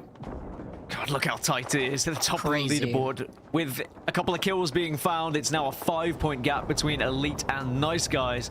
But that is going to be swapping and changing for the entire map here. It's going to be up and down. We'll try and keep you updated with it as those points are interchanged. But also remember, you can look at the bottom left above the team names, above the player names, excuse me. You will see the points total there, as well as the ticker at the top of the screen, which keeps you live and up to date with how those scores are looking. Very important here in the last matchup of this day of Pro League, as Falcons are going to be more than happy to hold this position for now in Wall. They don't really have to move anywhere, but a team that is moving is going to be Elite. They are on the Trident and they are making their way through. Remember, there's still 5 more days of Pro League. We're still at the beginning of the action here. Elite Esports looking around, going to be able to just wait for the Trident to get back up to health before they're going to be able to decide where they want to rotate, because looking right behind them, over by checkpoint, it's going to be full 11 who are going to not only control that space, but get the information from not only the ring console, but the survey beacon, while Legacy are trying to gatekeep the squads who do want to rotate on that left side.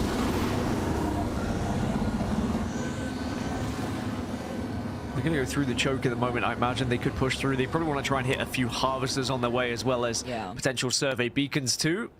It's just going on the side quests. You know, get those missions done, build up those evos as much as you can, and worry and think about that zone a little bit later.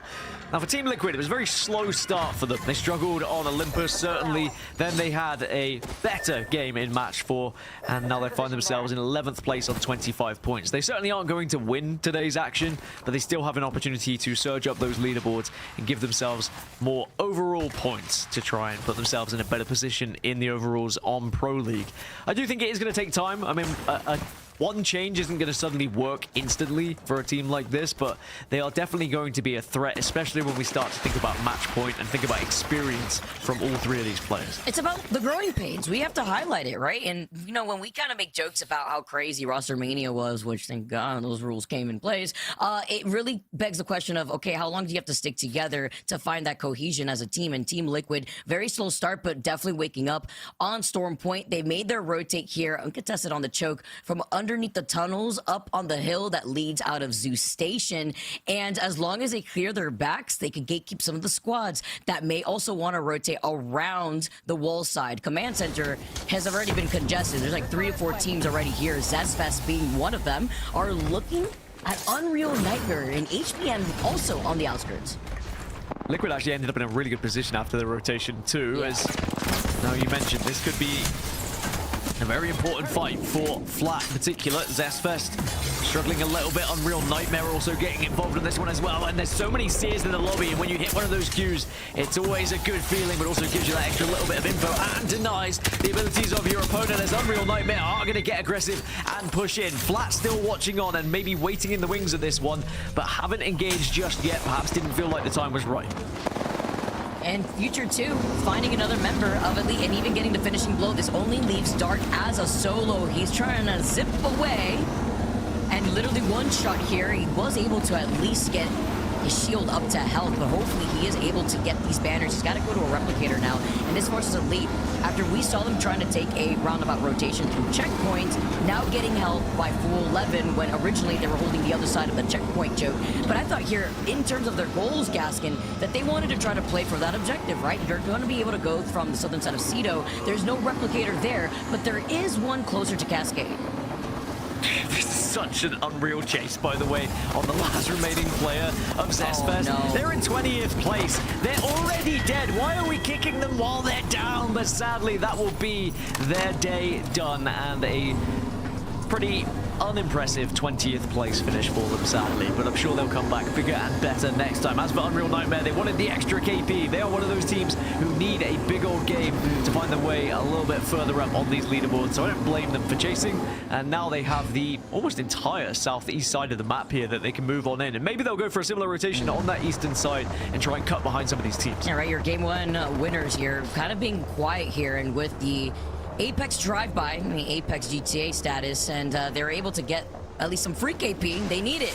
And now trying to gatekeep a team still over by Zoo Station is Team Liquid. Once again, no other team are on their side of zone. Gaskin already mentioned it, but with the way that the zone is pulling, they want to make sure that nobody creeps up from behind them. S2 have always been behind Team Liquid from the very beginning when they rotate through Launchpad, and Team Liquid were just ahead of S2 in that turn.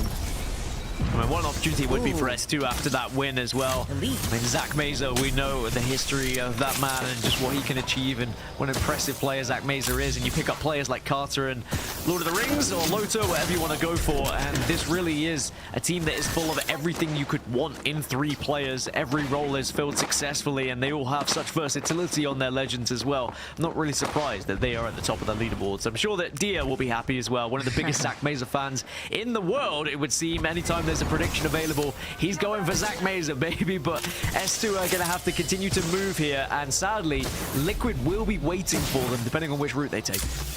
You have to be happy when you see what S2 was able to do for game number 5, and Zach Mazer did the opposite of a Mazer moment. But I also like to highlight Elite Esports, the team that is currently sitting in first place with 49 points, did get the full reset. We got the res from Dark, and we are journeying through the deep side of zone as we take to the skies. You're forced to take this jump tower and fly over the heads of Team Liquid to find your own space up the hill. Yeah, Liquid definitely had a look towards them, tried a couple of pop shots, but wasn't necessarily connecting with much. Oblivion on the other side also joining in on the fire towards this team that's landing in enemy territory, but in the end, it looks like they should be able to stabilize here. Are going to be able to have that catalyst as well to Dark Veil a little bit later on for extra coverage. And the real question is, are they going to be able to put themselves in a spot to potentially not just win this game, but try and win this entire match day? They're going to have to move a little bit further, though, because we are going to go deeper into Wall. Stallions and Nice Guys are going to be 2 of the teams in prime position. NIP also, and then, of course, we've already seen Falcons on that western side of Wall. They'll be in a good spot for quite some time. But the real question is, for Falcons, where do they go from that spot? Because the West won't be safe for much longer. But now Unreal Nightmare, they've gone and taken the high ground here. And the Falcons are still 1 point away from tying things up with Elite. That's something to say when Falcons have just been in a better position for this zone, while Elite Esports are trying to survive. Legacy, try to push in onto them. Let's jump into a listening with Elite Esports. I'm taking. Let's wrap Cascades if we can. Wrap Cascades. Come. Don't fight. 1 second. We're good. They were bang on. Here. It's a team top right. Team top right. You're in the. Yeah, I see that. Am I kidding? Probably dead. No way. Yeah, I have an evac. We just have to play low-key as fuck and then evac later, okay? They don't know here. We have to keep racking right, I think.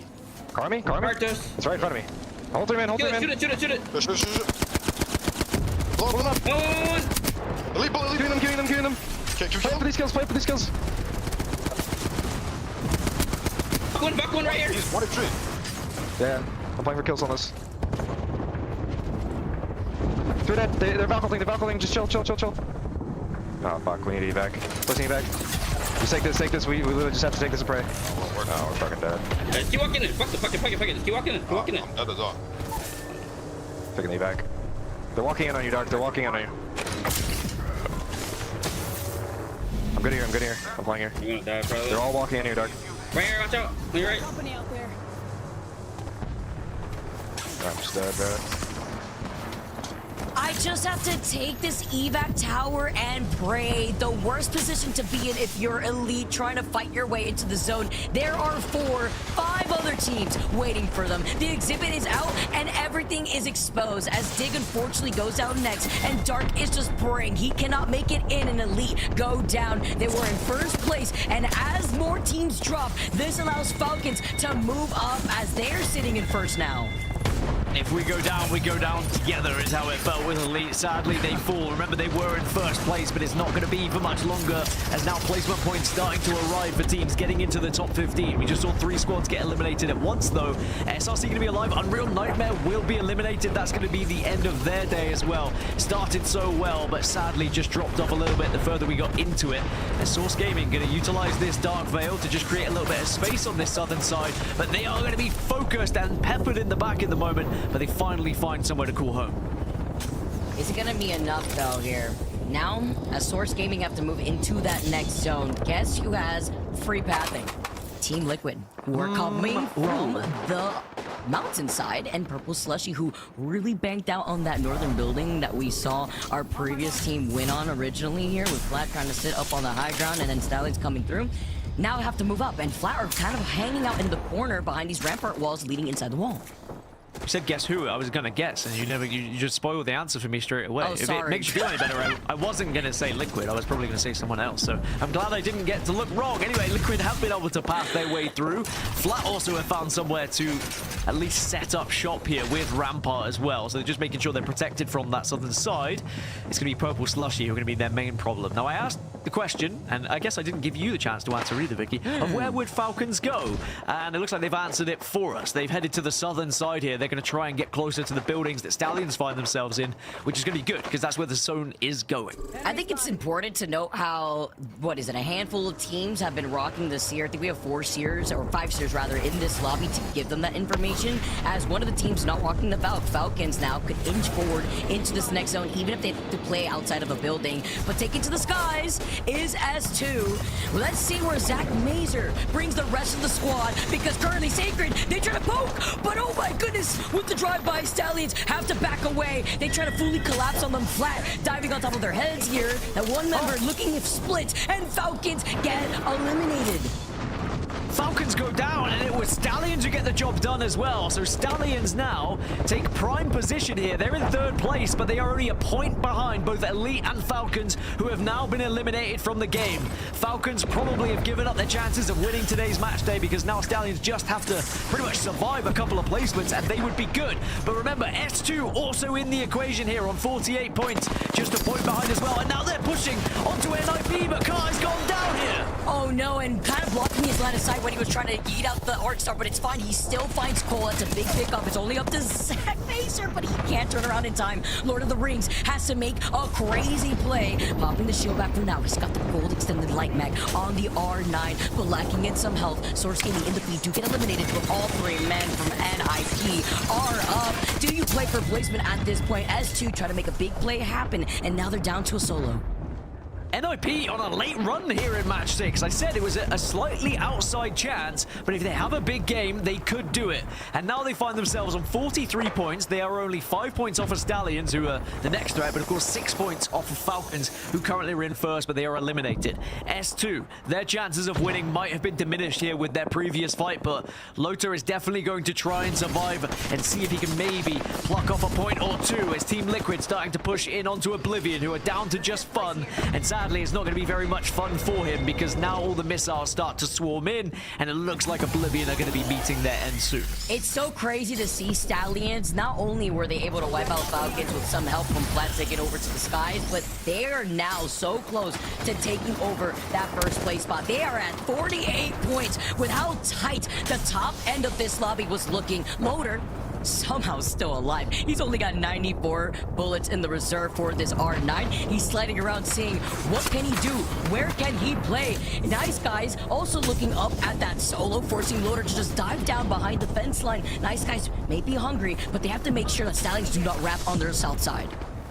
No white meds as well for Loto, as Oblivion will eventually be taken down. And speaking of being taken down, S2 will fall, and that means they will not be able to find those points to climb up that leaderboard. Stallions, though, will, and Nice Guys as well. Remember, Nice Guys still in this equation and chance to win today with an outside chance for NIP. And to be honest, Flat still have an opportunity here if they were to find a win as well. Still 6 squads left. Flat might need a few kills to go alongside it, but Purple Slushee, they fall, and they will be the 7th team to be, or the team eliminated in 7th place, excuse me, as now Liquid. They are really rising through these leaderboards as well, Vicky, but are they going to get the opportunity now? Because they're on the north side and they are very much being focused by everyone else in the lobby at the moment. Gaskin with Pluto going down at the hands of Arbalili. This sets up Stallions in first place with 50 points.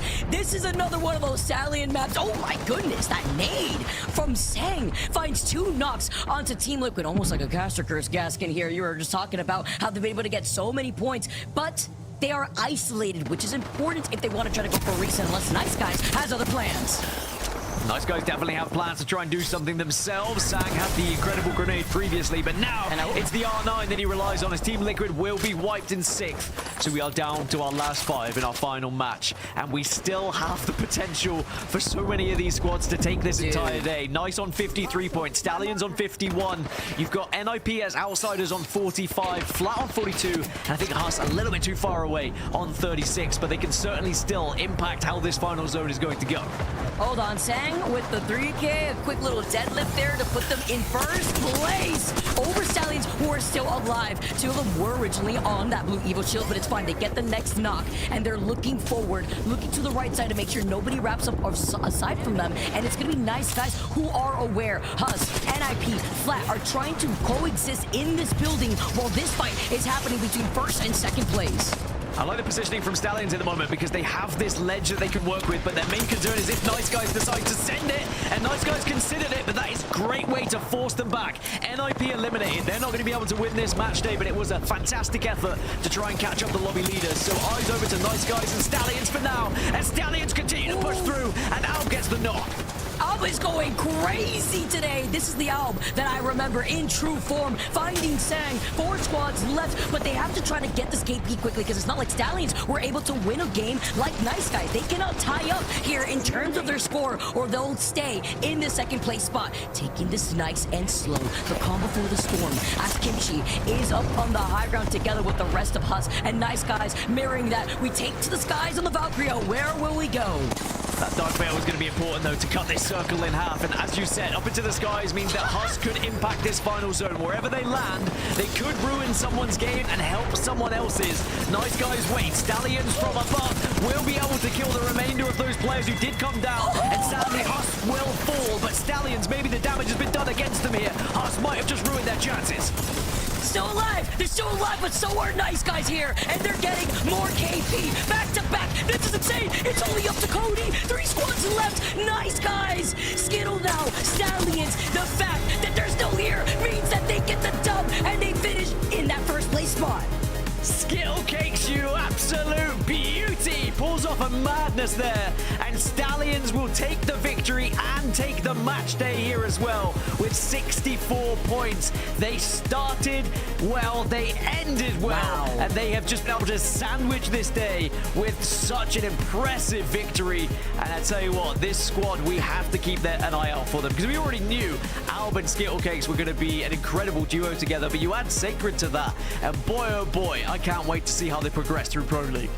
Can we talk about the Valk plays at the very end right there. Skittle survived. He's such a clutch solo player. He took to the skies, avoided all that damage, and everybody collapsed on one another, came down from the sky, and just won the game, getting the finishing blow, playing around the rampart cover, the little to no cover that you have to work with such a tiny little zone closing behind your back, and getting that first place spot. I mean, he is him. You combine that together with these amazing faces, Albert Lily 2 popping off out here, but that was incredible highlight, especially after we also highlighted, Gaskin, the anniversary of the Valk release.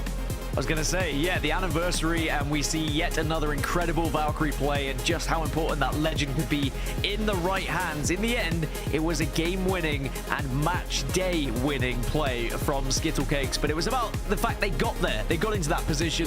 They had to win so many engagements. It was a brilliant effort from Nice Guys, we have to say. They put 17 points on the board. The fact that we got to a final circle like that, Vicky, where we still had several teams with the chance to win the entire match day. Rain Day, we couldn't have written better ourselves. What an amazing end it was to Americas today. Yeah, it really was. And an end to an overall day. Just so much to highlight across our players' performances, the legends that showed up big, and the clutch moments at the very end that allowed individuals to shine. And to me, that was Skittlecake's moment. And one of the reasons I got actually a little bit excited and not emotional, but I think there was a depth to this, which is great for a guy like Skittlecakes, who isn't the most expressive player, not the most expressive person out the gate, but has so much knowledge of the game and so much depth to him that actually missed on the 1v1 earlier, lost that 1v1 to S2. That might have changed the course of that fight that S2 wins.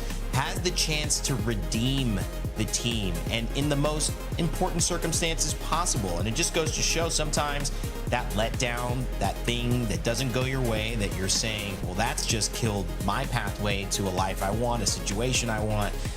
Well, that might actually be the thing that's leading to the moment that you get to raise your hands up in triumph. I think Stallions and Skittlecakes have a real beautiful win to the day, and it came down to the wire. Nice Guys were right there as well. Got to give a huge shout out to them. They did their absolute best. But, you know, how can you complain against it when Stallions are the ones, you know, they jump on, they initiate these fights, they get aggressive. I mean, Vicky, they made the lobby go their way by having that level of confidence and that level of approaching the fight. Yeah, I don't remember, honestly, guys, the last time I saw such a tight last game finish for teams that were fighting for the first place spot, honestly. Like, what was it, 48 points, 47 points or so before we dove into that game, and then Stallions and Nice Guys become the heavy fraggers of the entire lobby. And I just have to say, huge shout out to Sacred, who showed up today. Like, he was fragging out all day long. I think he got like a total of like 25 knocks. That is incredible. I mean, Dan, it was a great day all around. A fantastic day all around. I mean, some action that we couldn't have asked for it to be better ourselves. And you can see Falcons push themselves up to third place, despite, you know, we were talking about the start of the season for them wasn't necessarily as big and good as we expected, but now they're up there in top 3. Of course, still other teams that have to play that third match week, though. So there's definitely going to be changes in those overalls. But Stallions put themselves into second place after that victory. It's very well deserved. I mean, they played so well all day. They've been a pleasure to watch, and that team just seems to be getting better and better as the season goes on. They certainly do, and whatever is working, Albert Lily, I mean, you know, the opposite of Hal when it comes to what he does on the week, plays pretty much every game that exists and still comes into the ALGS and finds a way to be successful. Hal only plays Apex, so it's just a funny thing. We talked about the different leadership styles, how they can be different but get the job done. These are kind of different player styles that are different but also get the job done. And speaking of Imperial Hal, second place in kills, second place overall. Sacred finding a way to jump ahead, though. What a game from Sacred. What a tournament from Sacred. Excuse me, a match day from Sacred, Vicky, in our Sony in-zone kill leaderboard.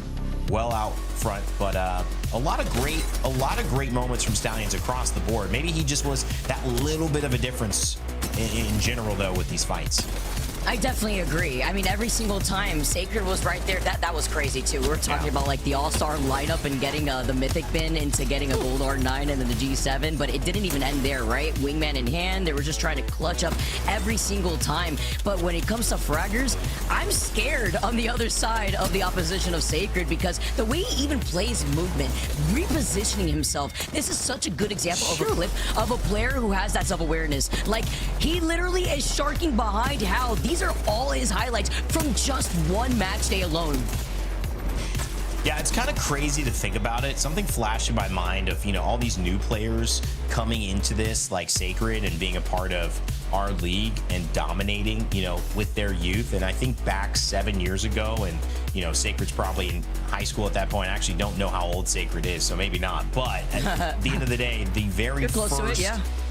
He's 17. Sacred was 10 years old, okay, when we started playing Apex. Now 17. What's interesting is like the level of player we have in Apex now compared to the level of player we had in the first couple of years. It's not to take away from, you know, the talent in our pro league at that time, but it just got to another level, you know, and technically, you know, in terms of ability, in terms of execution, in terms of like skill, I mean, movement, it's just incredible to see what Sacred can do and such a bright future ahead on the Stallions roster, Vicky. Yeah, and it's great too because we have such a young talent making their way into the professional Apex scene, showcasing what years of practice is looking like for that new generation. And you even have players who've been playing for years, Rain Day, to finally reap the rewards of their hard work.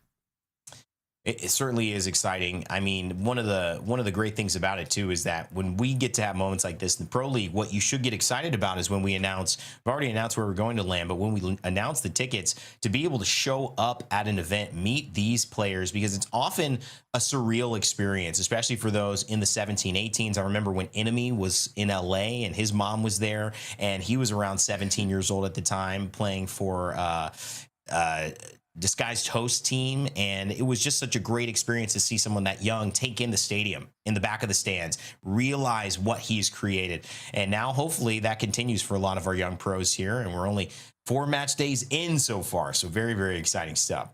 Meanwhile, we had another team we had been highlighting. I've been talking so positively about their performances today. It's Elite Esports, and we have Dig with us from Elite Esports to have a chat and finish off the day and to show off how, you know what, we should be wearing our hair from now on. You're inspiring me, Dig. You know, I used to have dreads. Thank you. I know you don't know this about me. I have to bring this. I have to maybe throw it on the timeline or something, man. But you're reminding me of a young me. I love it. Congratulations on your guys' performance today. And I want to know from you, how does it feel? What went well today? We saw you guys have, you know, a rougher, slower, whatever it is, maybe didn't get it all right, all the pieces put together start to this season, but now you seem to have found the missing puzzle piece. What is that piece in your eyes, and why have things started to work? To be honest, I think the first match day I was just playing like kind of bad. I wasn't really confident in my calls, but today, like, I knew all I have to do, like, from now on, like, if we don't play confident, we're not going to stay in Pro League, we're not going to go to LAN. So today I just went in with the mindset that we just need to kill people. Like, we literally just need to get in their face and hit them. Like, I know we can do it. It's just like I overthink a lot, so I was overcomplicating it. But today we figured out our rhythm. I love it here because Rain Day was highlighting young talent. Dude, you've been playing Apex for a long time. I feel like I have seen your name always out here. It's been like, what, like 5 years or so, right? It's like since you were like 15? Yeah. Mm-hmm.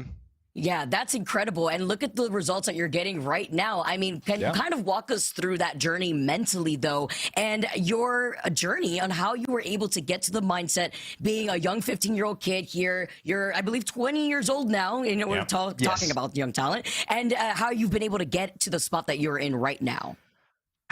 So basically, I played Apex on day 1 when it first came out. Then I played it for a little bit after that. I kind of quit it. Then came back around season 4, and when I came back in season 4, I remember specifically I didn't really care about who was like good at the game. I was just trying to watch comp, and when I clicked on house stream for the first time, I knew I was like, okay, this is the team I want to follow along. So basically, I followed them along for a bit. Then I tried playing comp myself. I made PSQ year 3. I think it was it was preseason qualifiers year 3. first PSQ, I think we made finals, and then we ended up getting 20th, and I was like, damn, like we kind of suck. But at the same time, I was like, this is kind of fun, so I want to keep going. And over the years, I kept going. I played through CC with Varian Slater. We didn't really have that much luck every time we tried. Like we got close to qualing, but not really that close.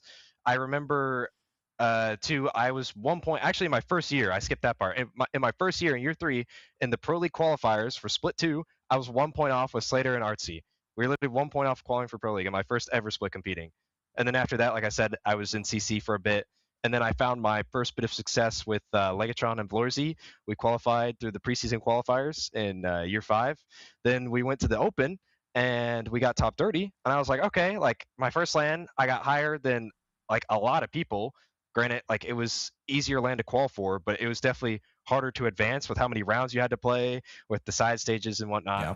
But then after that, we ended up going our own ways. I played I played LCQ with Johnny and Wolves. We got 7th in match point finals, which was my first ever match point finals in LCQ. So that was like a massive achievement for me. Wow. And then after that, we ended up splitting. We didn't get our Pro League re-invitation. So I ended up teaming with Dark and Caden, and we just dominated the PSQs when we played this year. I think we got like 2nd, 4th, and 1st. And then, yeah, there we are now. And now, you know, you're tied on points with Falcons today. Is it one of those situations where you tap back into that 15-year-old self and you're like, do you get a little bit giddy that you're like going toe-to-toe with Imperial Hal?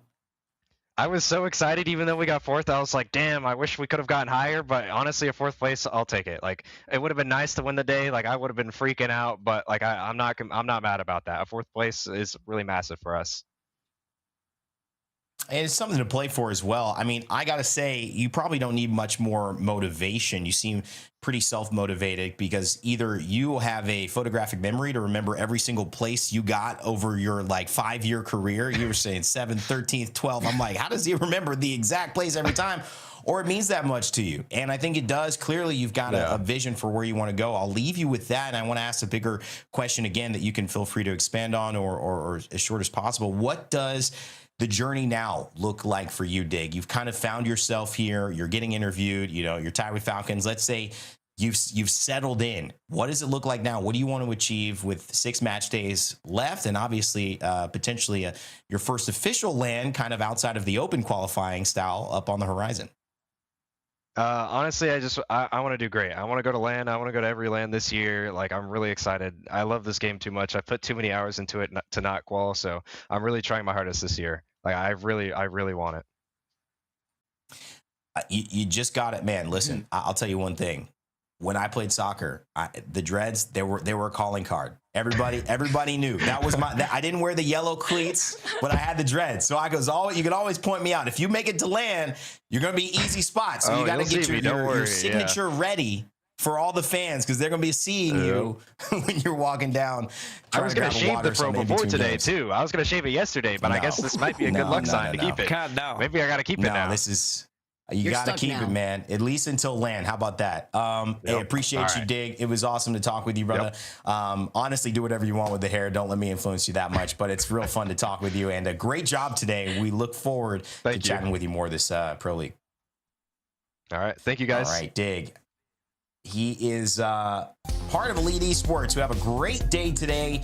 And a part of the journey is the PSQs and the Challenger circuits. And guess what? We've got more of that coming. If you want to be literally that person thinking there's no way I could be in the Pro League. Well, Dig was 15, looking at this and saying, no, I actually want to follow along with this TSM. Who's that? This Imperial Halal? Who is that? Let me just give them a try. And it turns out he's playing against them now, tying him on points. So this could be you. April 25th to 27th is when we have it. Registration closes on the 22nd. A great start to this Pro League. Elite, from who we just talked to, their performance that day after coming out of a slow start, now 16th. That's a top 20. Still trying to make it into regional finals, but this would put them there. NIP overall in the leader position. Stallions right behind.